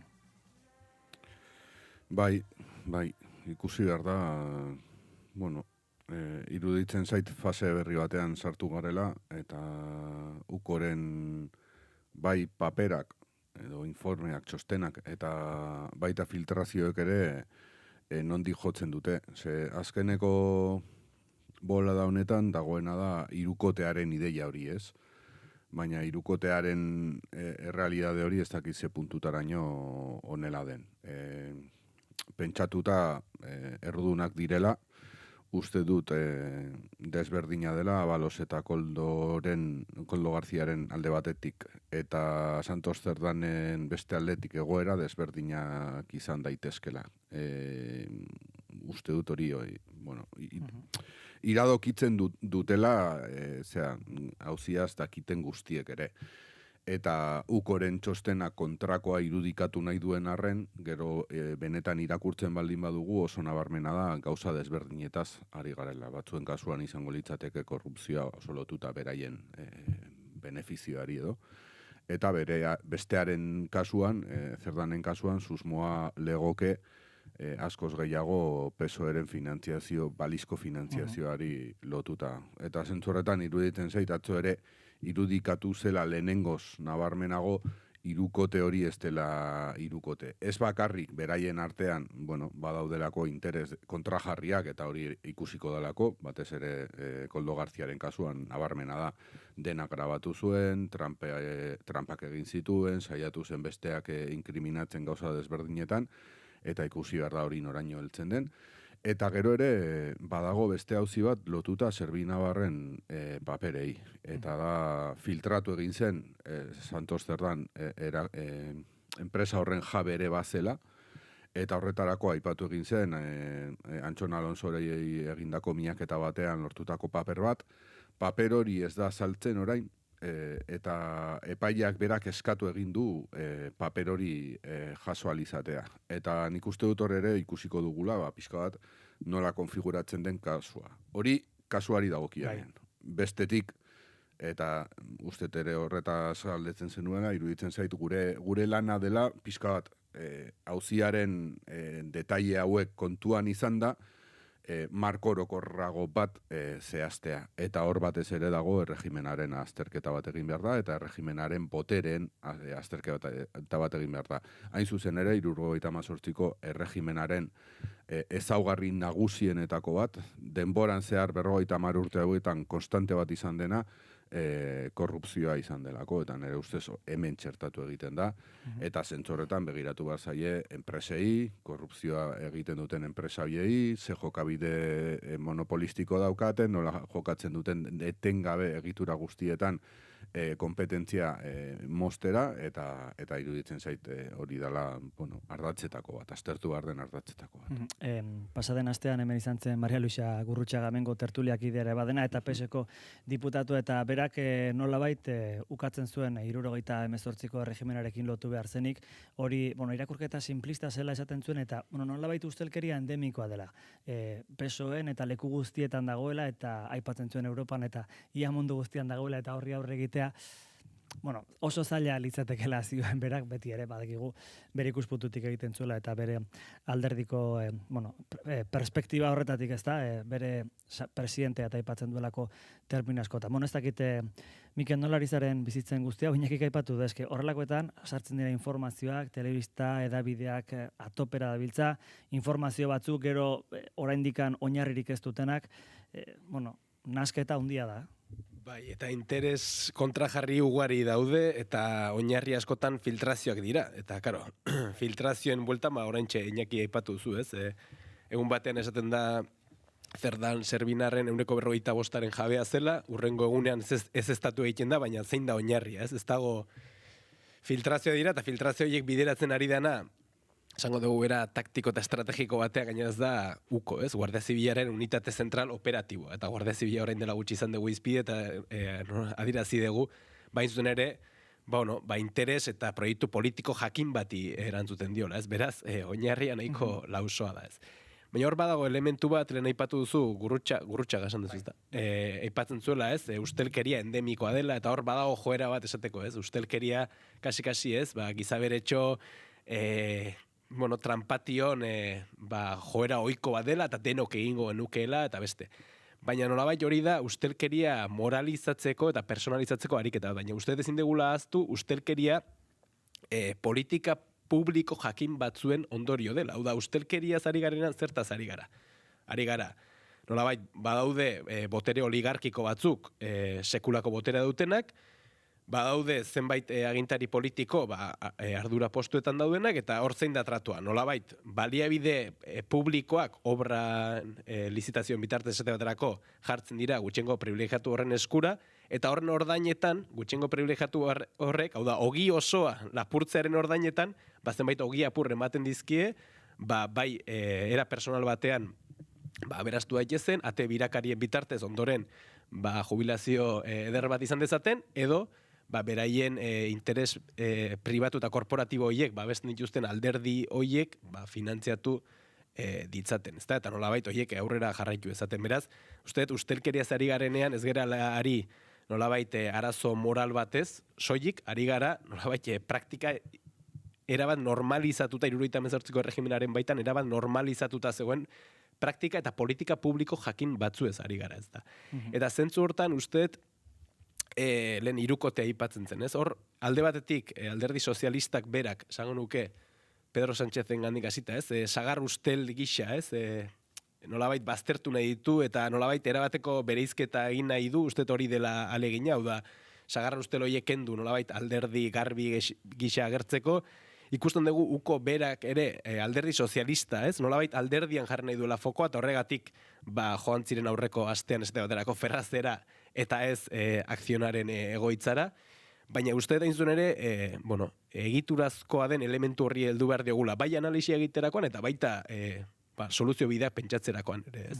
Hau da, ez dira sagar ustelak, eta hor, Iñakik aipatzen zuen bezala uste bereiz egin behar direla Abalos Koldoren auzia eta Santos Derdanena, Santosen kasuan eragiteko gaitasuna eta alako oinarriak erabiltzen dira, nahiko lausoak dira, baina uste soluzioa topatzerakoan ere, horri heldu bartzeiola, ez egiturazko izaera horri, eta bestelako politika publiko batzuk egin beharko dira beste, eta gutxiengo privilegiatu horren botere hori mugatu beharko dela, balako kasuak ekidingo balin badira. Honek Euskal Herrian badu zuzeneko eragina, eta Santos Zerdan Nafarra izanik eta PSN-en edukitako pisu guztiarekin, giroare nahasia, kasu honetan, biztan da, UPN aprobetxatzen ari dela gaia, egurra emateko kasu honetan gobernuari, baina ez dakit Iñaki zer nolako giroa dagoen, egiazki, alderdi sozialistaren eta PSN-eren barruan ere, Ramon Alzorri zen, alderdiko kar guzti horiek ere baditugu, zer nolako giroa dago? Bai, barkatu, baina puntetxo bat nahi dut aurreko gaiarekin. Gurrutxagak esaten duen horretan iruditzen zait, dagoa parte bat, non Mikelek esan duen hori jotzen dezu prepolitiko den horretara, eta orduan deno gara korrupto edo denok izango ginateke, aukera izango bagen onelako diskurso bat egiten da, eta baztertu egiten da elementu politikoa, baina begiratzen baldin badiogu adibidez, gure beste estatu maiteari, Frantziari, oraintxe bertan gertatzen ari da hori Sarkozirekin. Eta oso erraz egin daiteke Frantziar estatuaren korrupzioaren genealogia bat, begiratzen baldin badugu, lehendakari guztiek izan duten onelako egoerei errepaso bat egiten baldin badiegu. Eta hor, argi eta garbi agertzen da adibidez kolonien auzia, argi eta garbi agertzen da presidenzialismoaren, republikanismoaren garapen bat, ezkerra eta eskubiaren arteko desberdintasun batzu daude, baina beste batzuk ez dira desberdin. Eta iruditzen zait, ezin dela ukatu toki guztietan, egon daitekela giza beretxori, hori gerta daiteke, baina ez tanok ez gara igualak, nire ustez hori oso zaila da defendatzen, daude kasu politiko zehatzak, horiek ere aztertu beharko dira, baina gero daude korrupzioaren genealogia. Eta Espainiar estatuaren korrupzioaren genealogia ezin da ulertu 78ko erregimenari erreferentziarik egin gabe. Hau esan da, ezin da aztertu ere Nafarroak erregimen horretan jokatzen duen, eta bueltatzen nahi zure galderara, jokatzen duen paperari begiratu gabe. Eta inzuzen ere horregatik gomendatzen dut aurreko astean Ramon Solak egin zuen azterketa hori, non aztertzen zuen 1994an egon zen Roldan kasua, Otanoren auzia, eta horren konparazioa gaur egungo bai PSN-erekin, baina baita Nafarroaren jendartearen bilakabidearekin. Eta iruditzen zait hor ere badagola auzi bat. Nafarroan ez dago besterik orain, ez da beste zertaz hitz egiten, eguraldiaz, baina beroaz aparte orokorrean taberna batea sartzen baldin bazara, supermerkatuan hilaran jartzen baldin bazara, edo kaletik doazen pertsonak entzuten baldin badituzu, Santos Zerdan da hizketagai nagusi bat jendearen artean. Horren barruan, batez ere begiratu behar diozu, adibidez, gertatu zaitez, egunkari hartzera jun, eta depende ze egunkari hartzen duen pertsonak, posizio bat mantenduko du edo beste bat. Nik uste dut, Nafarroan badagoela eskarmentu bat honena, dagoela PSN-erekin eskarmentu handi bat, mesfidantza bat, inkluso PSN-eren bozkatzaile izan direnen artean, azken batean Madrilen erabakitzen delako hemen zer gertatzen den, eta Madrilek hemengo politikan eragin handiegia daukalako PSN-eren bitartez. Eta gero, egia da hemen orain eskuina oso ahul dago politikoki, UPN oso ahul dago, PP ez da gai ezertarako, Voxek ere indarrik ez dauka, eta nola baitere ahuldade horrek baldintzatu egiten du, bestela hemen oso ohikoa litzateken Madrilgo eskema golpista hori. Saiatzen dira hori planteatzen, baina horrek ez dauka rekorrido handirik, eta iruditzen zait, beste alde batetik, badagoela kezka bat txibite sostengatzen duten alderdien artean, eta hor daudela bi parte. Alde batetik, paradogikoki, gobernuaren barruan daude distantzia bat mantentzeko prozesu etengabe edo ejerzizio etengabe horretan, eta bestalde batetik EH Bildu nire ustez kanpotik dago kezkatuagoa, termino estrategikoagoan, eperdiagoko termino batzutan, honelako eskandalo batek eduki dezaken eraginagatik. Bai. Nafarra gara, baina denak ezkera Nafarroa garaikoa, beraz, tentuz zehatuko dute, baina bai, guztiz bat, ez? Eta, horrosa dirazgarria datzo, kasuri ez, El Paisa hartu nuen, ez dakitze egunetakoa zen, eta Santos Cerdanen auzia nola ari diren kokatzen, ez? Eta lehen esandako horri begira, ez? Be aurpegi bezala, hau da, ustez, ez? Denen begitara gizon duin bat, isila, humila zena, eta be aurpegi bat zuena, eta nunbait, baina gero ondoren ez dute argitzen be aurpegi horren baitan, eta esango nuke ez, nolabait Abalos Koldorekin egin dute lotura hori, baina lehen Iñakik esaten zuen bezala uste dut, kaso berari egozten zaizkione jardun ezberdin horiek, gehiago dutela ikusteko, balizko bere be aurpegi xelebre batekin baino, balizko finantzaketa batekin, edo alderdiaren nolabait zerbitzu kasu honetan kako txartean ulertuta egindako jardun ezberdinekin, ez? Gero, Madrilen bai, bota. Horretan ere iruditzen zait badagola, ikusi nahi dut Guardia Zibilak urrengo fasean nola jokatzen duen. Santos Cerdan izan da PSOEren ordezkaria bai Kataluniarrekin eta bai Euskal Indarrekin. Eta iruditzen zait ukorentzat eta batez ere Eskubiarentzat, Peperentzat, hori badela auzi bat lehenago edo beranduago estandaraziko dutena. Eta hori ikusiko da, orain enpresekin ikusten dena, eta da Santos Cerdan batez ere izan da bitartekari bat. Gauzak lortzeko kapaza zen pertsona hori. Amnistiaren inguruan, inguruan, iruditzen zait, horrekin ere bakunatuak egon behar garela, guretzat eskandalorik ez delako izango, eta izango dalako hain zuzen ere nola egin behar den politika eta nola arazoak konpondu egin behar diren arazoiek egiten dianean, trabatu egiten dianean, baina Espainiarren kontakizun horretan hori izango da beste auzia, hain zuzen ere lotuko dutelako, erabatean edo bestean, tipo hau kriminal bada, mafiaren parte bat, korrupto bat, eta gainera, Espainiaren interesen kontra ari izan politika egiten. Eta uste dut fase hori lehenago edo beranduago etorri egingo dela.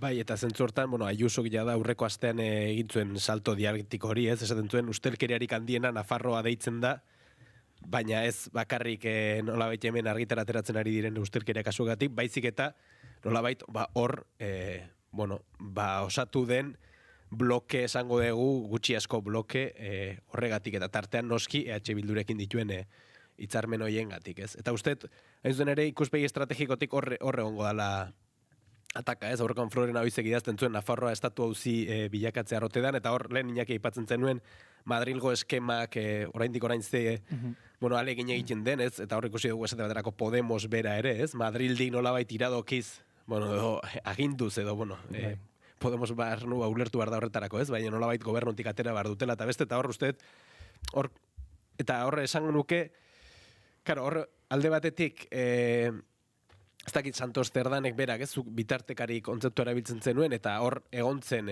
PSN-eren baitan ere erabaki estrategiko bat, aurretik indako ibilbide horrengandik nolabait aldendu zuena, eta da nolabait osatzen duenen gobernu bat kanpotik EH Bilduren babesa duena, eta hor uste Santos Cerdanek berak ere beste batzuekin batera, baino paper bat jokatu zuela, eta orain bera nolabait auzitan jarri dan hortan, eta esango nuke Iñakik aipatzen zuen bezala, nolabait auzitan jarriko den horretan ez soilik bere figura, baizik eta nolabait hor osatu den ekosistema hori dena, horre ongo dala auzi ez dakite ataka estrategiko, ez? Horre onda daiteke, puntu eta segida eta puntu eta parte aipatzen zituen Iaz Pedro Sánchezek, ez?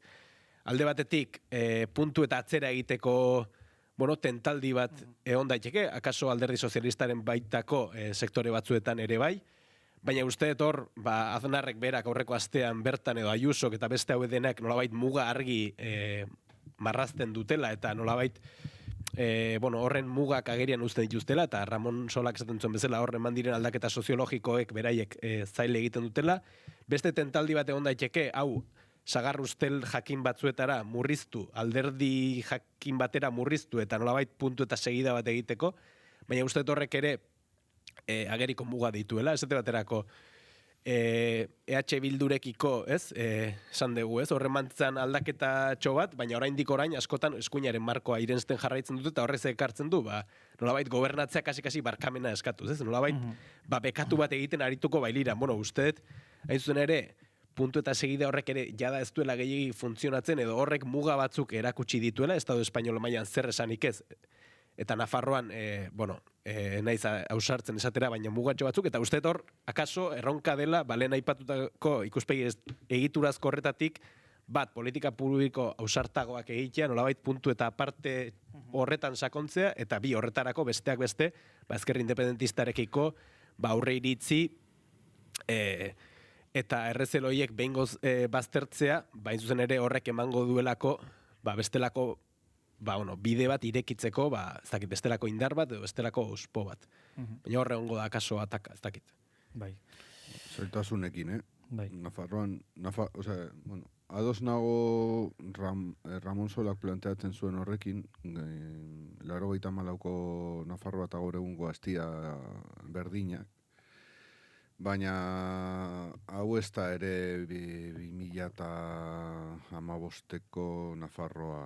Hemen ja akats asko egin dira, tartean aipatu da Podemos, baina gero argi dago Usue Barkosen aukera momentu hartan paregabea zela oreka hoiek egiteko, PSN-eren erabateko porrotak ere lagundu zuen.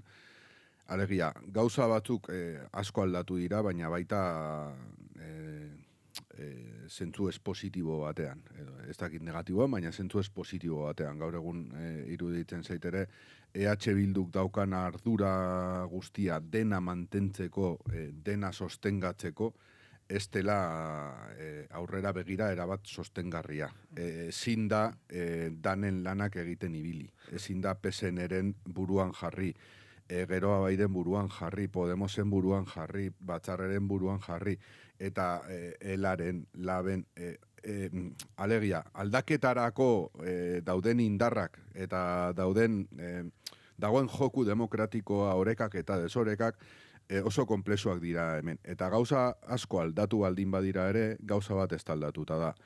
PSN-ek egingo du Madrilen Ferrazek esaten duena. Eta gaur egun ez dakigu Madrilen Ferrazen nor egongo den. Orduan, hori ere sartu behar da ekuazioaren barruan.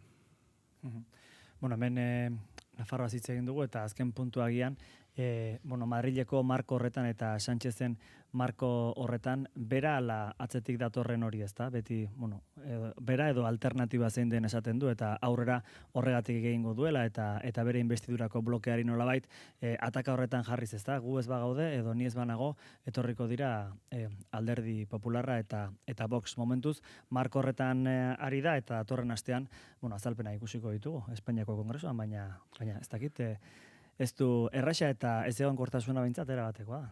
Eta Aznarren, irakurri duzu Aznarren elkarrizketa El Mundon? Ez, bueno. Guk laburpen bat, nahi baldin baduzu, laburpen egin genuen, albistea egin genuen nahi zen.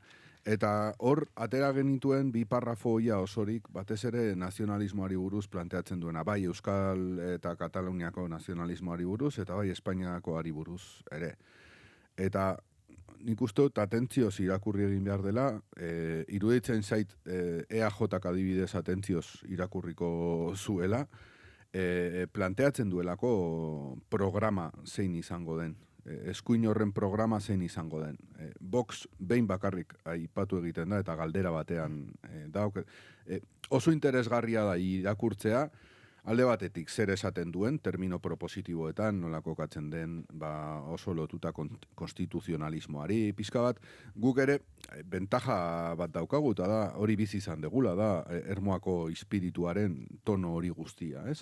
Baina horrekin batera ere, interesgarria da, batzutan kazetariak elkarrizketa ere periodistikoki ere aztertzeko modukoa da, baina kazetariak egiten dizkio galdera batzuk eta hortan agertzen da, derrigor behintzat bat boxi buruz egin beharko dio, ez? Eta ez du aipatzen.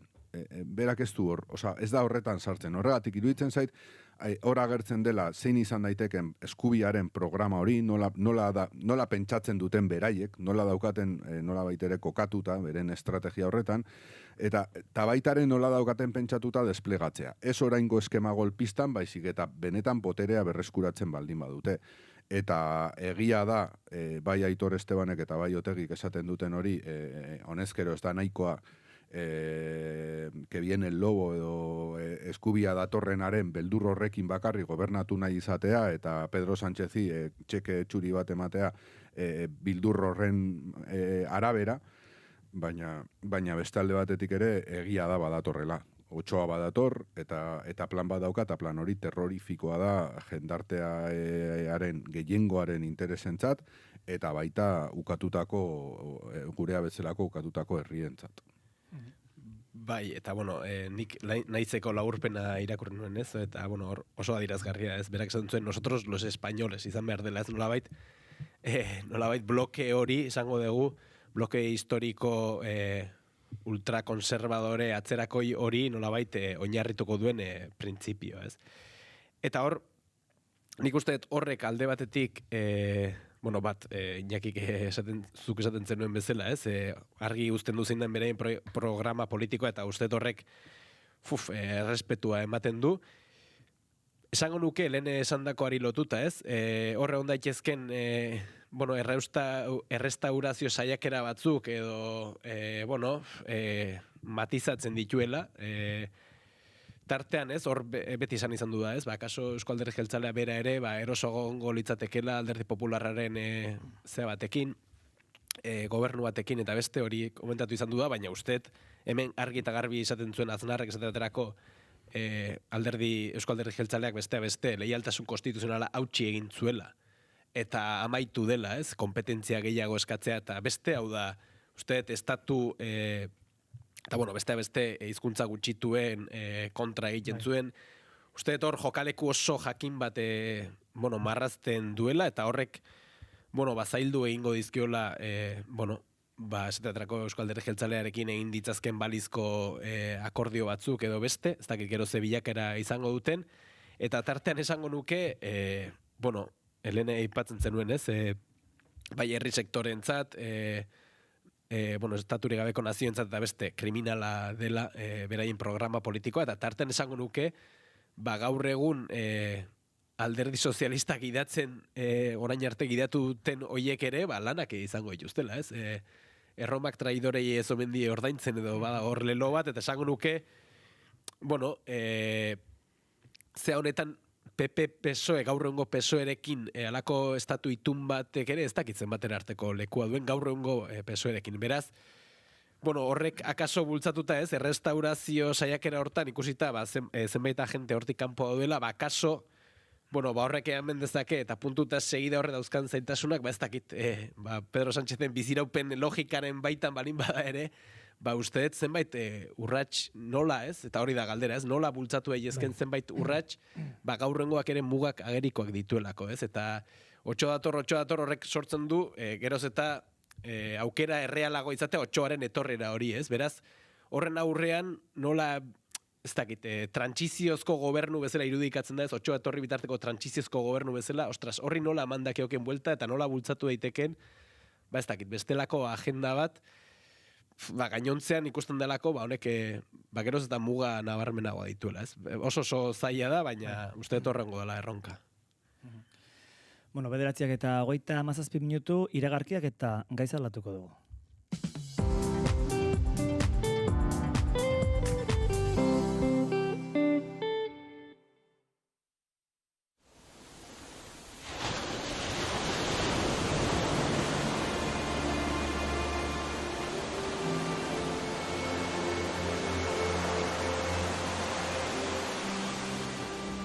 Erranen datu gauza bat, liburuan agertzen dutana.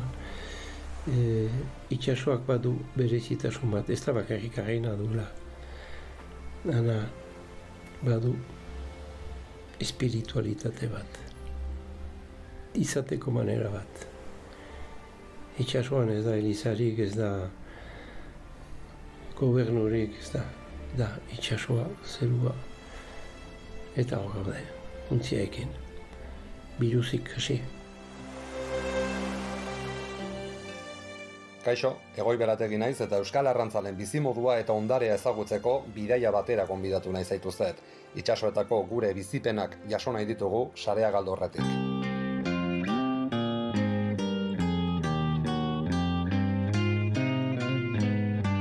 Sarea galdu aurretik. Euskal Arrantzaleen bizimoduaz eta ondareaz. Ekaineko igandetan, goizeko 9:00 albisteen ostean, Naiz irratian. Informazioaren aria, Naiz irratian.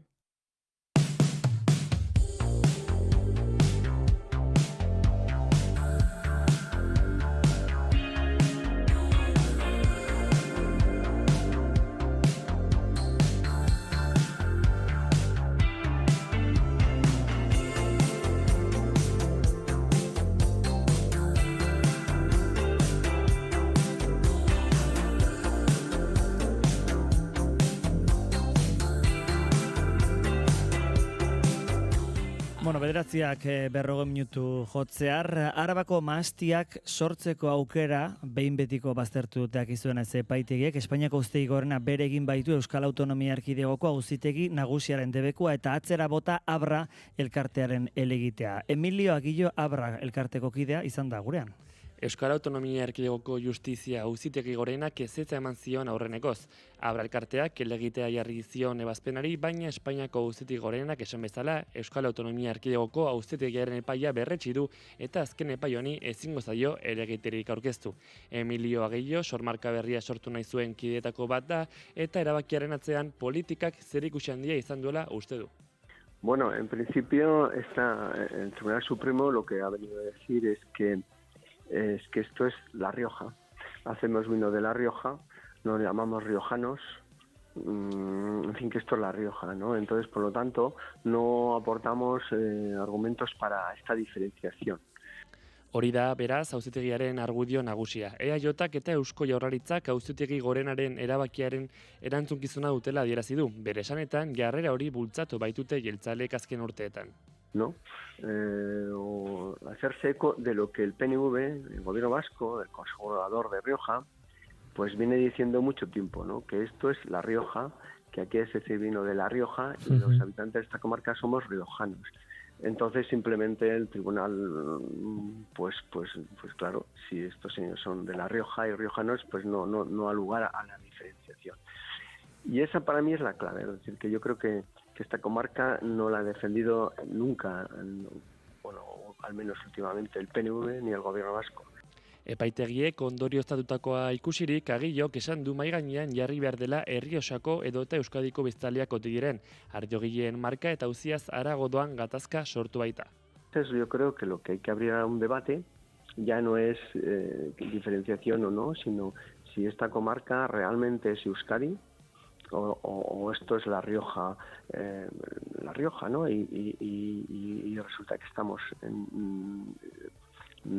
equivocados, ¿no? Y como tal, como riojanos, deberíamos de pagar nuestros impuestos en Logroño, ¿no? Es lo lógico, lo natural, ¿no? Entiendo yo, ¿no? Dena den, politikariek ez ezik gizarteak ere duen arazoa dela nabarmendu du. Es muy difícil que nosotros podamos defender cara al público o a los tribunales mismos. Es muy difícil demostrar que esto es diferente, que es distinto, que esto es otra comarca, que este es Euskadi, porque no se lo cree nadie, ¿no? Y eso es un poco ¿por qué no ha salido esto? Porque ni el PNV ha puesto la carne en el asador, ni el gobierno vasco ha apoyado suficientemente, y porque la sociedad vasca en general a esto le llama La Rioja y a nosotros riojanos. Entonces, claro, ningún tribunal sensato entendería que haya diferenciación. Bestalde, marka propia sortzeko argudio nahikoak direla azpimarratu du. Borgoñaren edota Bordeleko ardoen adibideak ekarri ditu Arabako mahastien bereizketa egiteko argudio gisa. El modelo de Borgoña o incluso el Burdeos, por ejemplo, en Borgoña, tanto que el diputado general de Álava habla y el PNV de una denominación.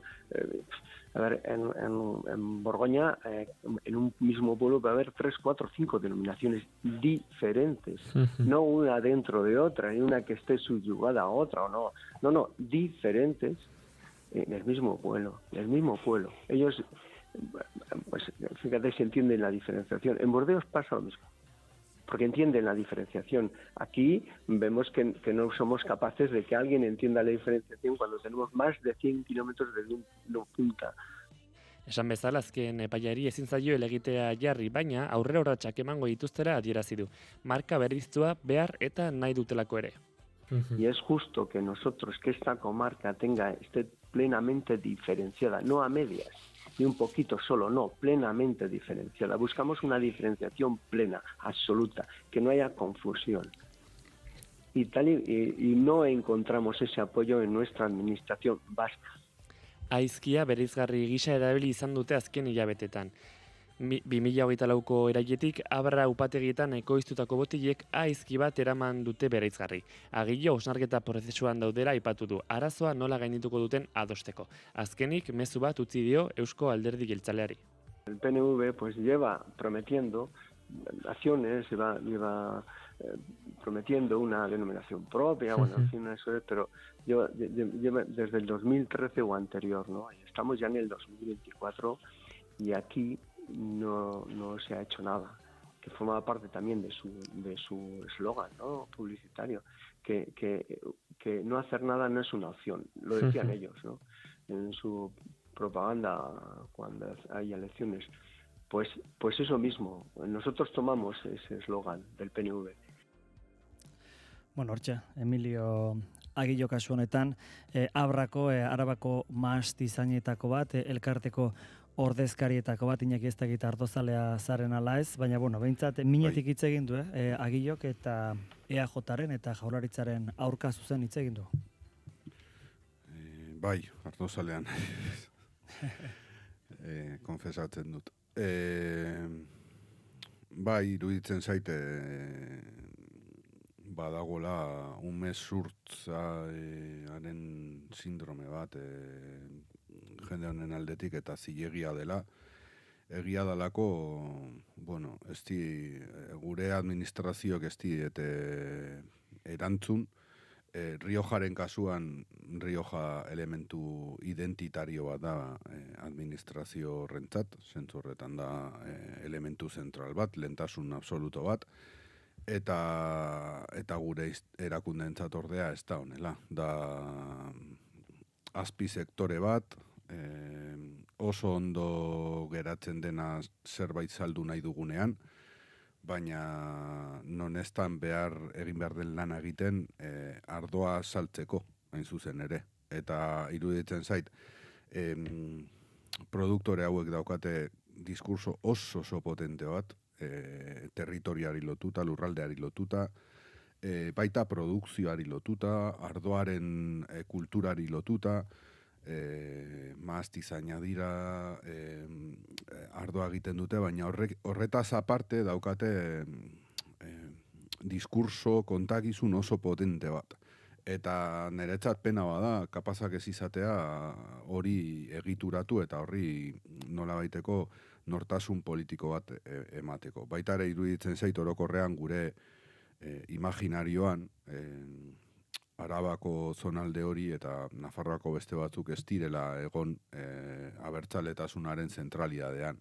Eta hain zuzen ere horrek ere nolabait ere periferia batetara eraman dituela, eta hor bertan lurralde horietan badago joera bat bestearekiko, bueno, Riojarako edo Aragoierako edo Espainiarekiko inkluso lotura horiek indartzeko, hain zuzen ere gure erakundek ez dituztelako behar bezala tratatzen. Gero badaude ezea sakonago batzuk, baina honi lotuta, borroka honi lotuta, iruditzen zait Eusko Jaurlaritzak eta beste alde honetan ere badaukagu zonalde berdina, Osea, kanpezutik Lizarrara pasatzen baldin bazara, hor badago, berez lurralde natural bat, ardoa era berean egiten dena, dago kultura jakin bat, nire ustez, Edorta Alamo sukaldariak oso ondo irudikatzen duen lurralde hori, horri kaso gehiago egin beharko genioke.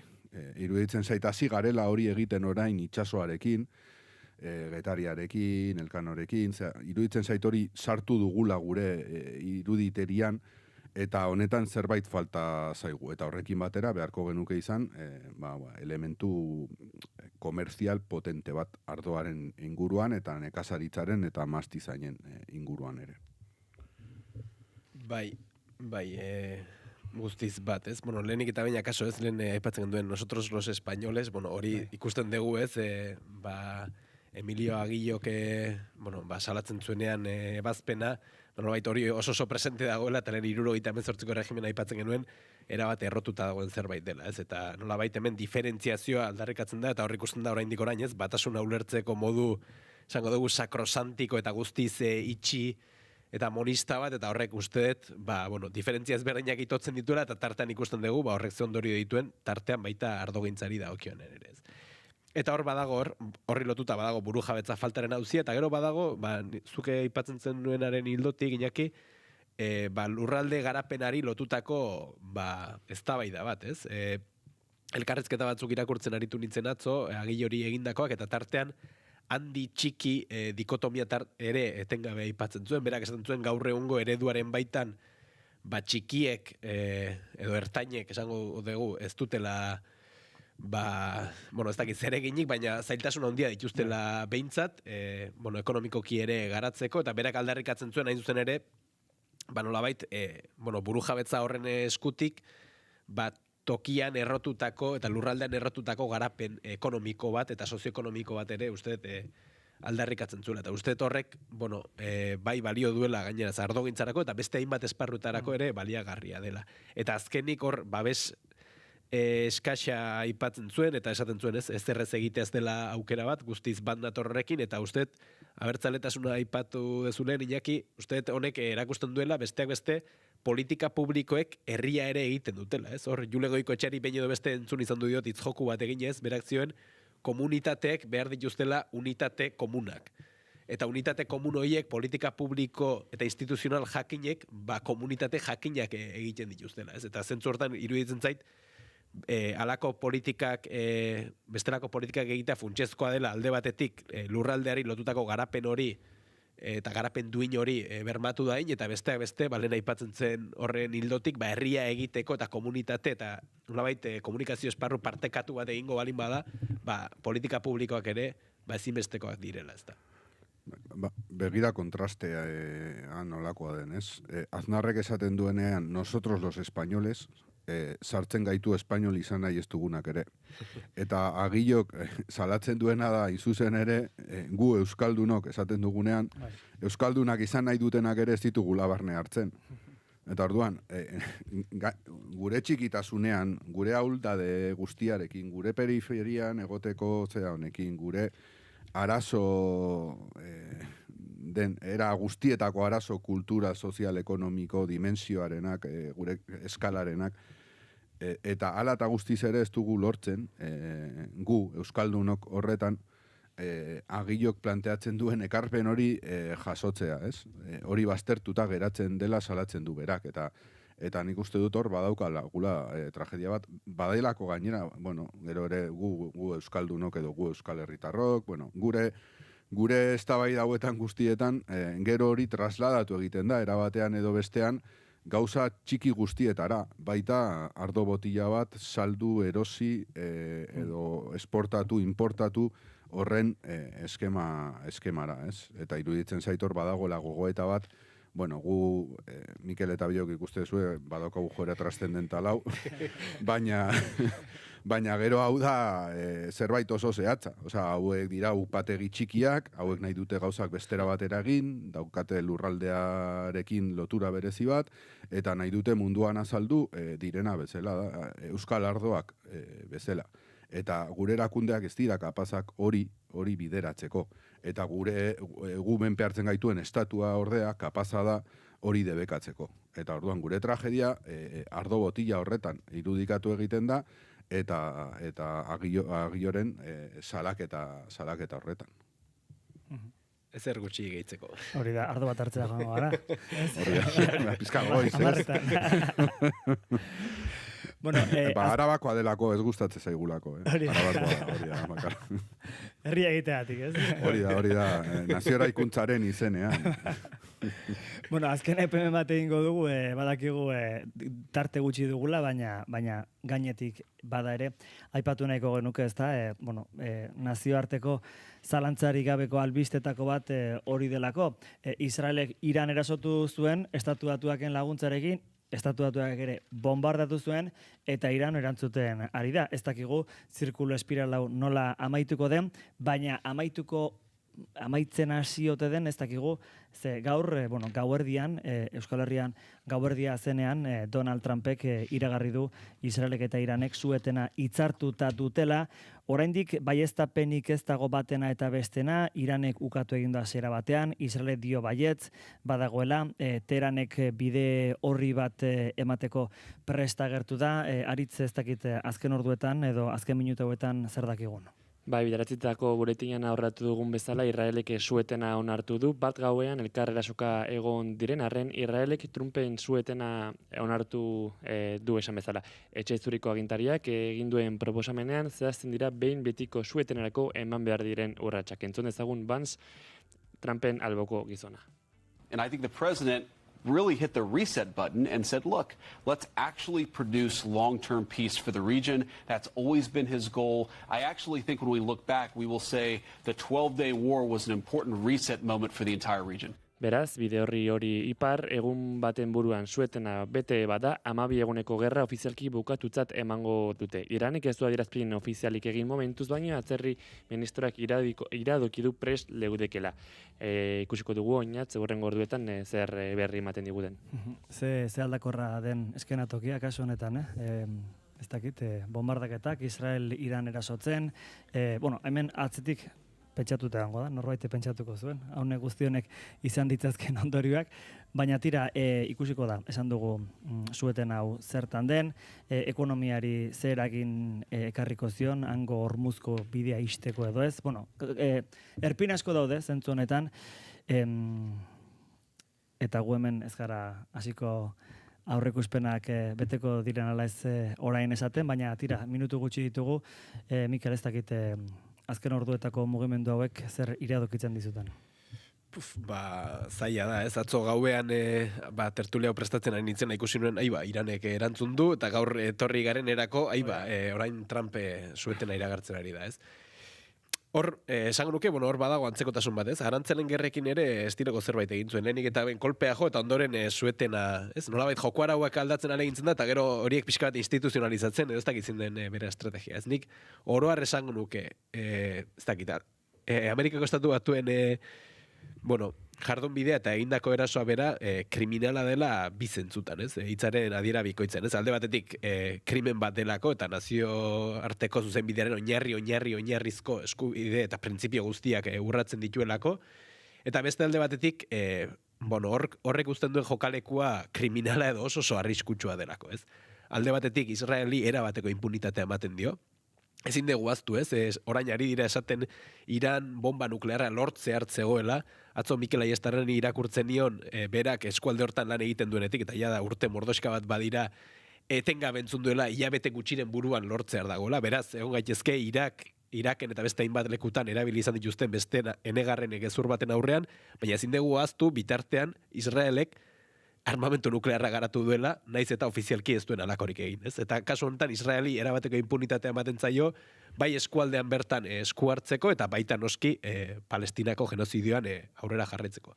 Eta gainaz esango nuke honek mezu bat zabaltzen duela mundura, ez? Eta da, gaur egun bizitzen ari garen trantsizio geopolitiko horren testu inguruan, seguru egon nahi baduzu, kaso, armamentu nuklearra eskuratu behar duzula, edo hori da nolabait ez zeharka iradokitzen duena, ez? Eta atzo okerez banago, Nazio Batuen erakundeko agentzia nuklearrak ohartarazten zuen, 50 urtean egindako lan hori dena pikutara botatzear dagoela Amerikako Estatu Batuak, ez? Beraz, esango nuke, orain sueten airagarri du, baina oro har esango nuke kolpe ezberdinen bitartez, trantsizio geopolitiko horretan ari dela nolabait bere terrenoa markatu nahian, OTANeko bilkura dugu aste honetan ere, hor ere ahaleginduko da, eta America First da bere leloa, ez? Baina Amerikaren hegemonia auzitan ikusten duen horretan, esango nuke, mundu mailako jokalekua ere, bere neurrira, egokitu arazteko alegin batean ari dela, eta kolpeak eta suetenak, horren arabera ari hilkatzen dituela.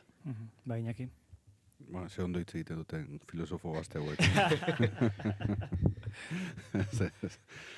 Ez daukat askoz gehiago esateko. Gogoratu naiz, Aznarrek esaten duenean, nosotros los españoles, referentzia da we the people, gu herria. Estatu Batuetako konstituzioan ere agertu egiten den deklamazio hori. Eta iruditzen zait horri heldu behar diogula. Analizian ez dut gehiago sakonduko, orokorrean erabat ados nago Mikelek esan dituen hoiekin, baina beste urrengo urratxean ere saiatu behar gara. Ez da, we the people, gu herriak ere, pentsatu behar dugula nola alternatiba bat eraikitzen dugu. Gure txikitasunetik, ardoa produzitzen duen herri txiki honetatik, baina kapazak izan behar gara itxaropenari ate bat irekitzeko. Eta horrek esan nahi du, karrera armamentistikoaren kontra egon behar dugula, nuklearraren kontra egon behar garela, eta gure txikitasun honetan alternatiba horiek eraiki behar ditugula. Bestea ezin dugulako aldatu, alegia gure analiziek ez dute asmatuko dugu edo ez, ziurazko ez, baina bai kapazak izan behar gara pentsatzeko zer egin behar dugun gure herri txikienetatik. Eta nik uste dut eskerrak badaukala horretan indar bat, badaukala indar etiko eta politiko bat, eta zailtasun asko, gure ahuldadea oso nabarmena delako potentzia buena aurrean, baina bai saiatu behar garela etengabe itxaropenari ate hori zabalik mantentzen. Baitza begin geratuko gara, segundu gutxi 10 seinaleare gainean dugu, Mikel Urdangarin eta Iñaki Soto, eskerrik asko gurean izateagatik beste behin, egun ona pasa. Zuei eskerrik asko.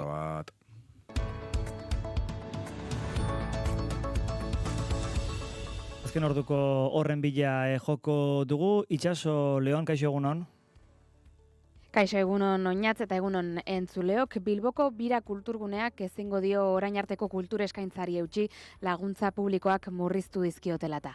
Lutxo Egia eta Oiana Bartra birako kideek berri egunkariari adierazi diotenez, ez ditu ateak itxiko, baina aurrerantzean ez du kultur programazioa garatu ahal izateko liberaturik izango eta hortaz txikiagoa izango dela iragarri dute. Gaineratu dute bira orain den moduan desagertu egingo dela.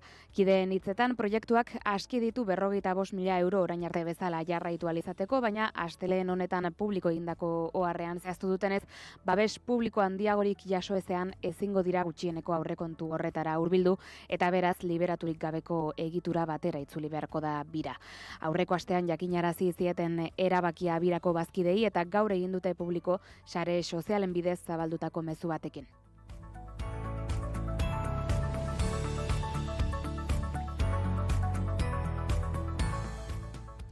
Eta lehen ere aipatu dugu, istilutsua izan da San Juanetako gaua Hernanin. Lakuako segurtasun sailak adierazi duenez, pertsona bat atxilotu dute goizaldeko 3:30 aldera, oraindik argitu gabeko istilu batzuen ondorioz. Ertzaintzak emandako informazioaren arabera eta sare sozialetan agerturiko mezuetan aipatzen denez, gaua ospatzen ari ziren pertsona multzo ezberdinen artean borroka piztu da. Baliteke horren ondorioz norbait erietxera eraman izana, baina ez dago honen inguruko inolako baieztapenik momentuz. Ertzainak oldartu egin dira jarraian gazte hoien aurka, gudarien enparantzan hain zuzen ere, eta bertan gertatu da atxiloketa. Istiluak eragitea leporatzen diete. Udaltzaingoak deituta agertu direla ertzainak aipatu du segurtasun sailak, egoera kontrolatzeko esku hartu behar izan dutela argudeatu du. Eta dirudienez aurretik ere izan dira liskarrak Hernaniko kaleetan zein Txosnagunean, baina oraindik aztertzen ari dira esan bezala 3:30 istilu hoiekin zer ikusirik duten edo ez. Txosnagunea tarte batean istea erabaki du batzordeak gauzak baretu arte eta honen inguruan azken ordua ere daukagu, benetako informazioa lortzeko lanean ari direla aipatu du alkateak Radio Euskadin. Bozeramaileen batzordea deitu dute astearte honetan gertatutako aztertu eta baloratzeko eta bitartean normaltasuna berreskuratzeko deia egin du Lertxundik, herriarentzat jaiegun hauek garrantzi handikoak direlako.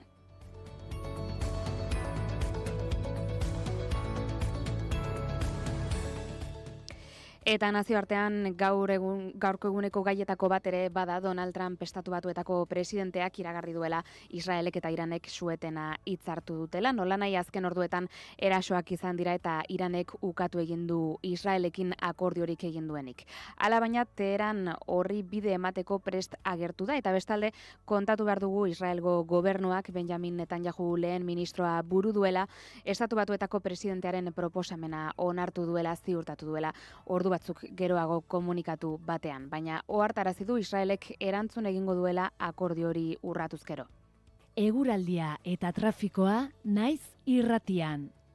Trafikoan aipamen azkar bat, autopilaketak sortu dira Abatz errepideko 353 kilometroan, alegia Gasteizen eta Madrilgo norantzkoan. Bidelanak direlata. Errei bat itxi dute eta horregatik sortzen ari dira pilaketak puntu horretan. Eta gaurko astearteko eguraldia Iker Ibarluzeak ekarriko digu.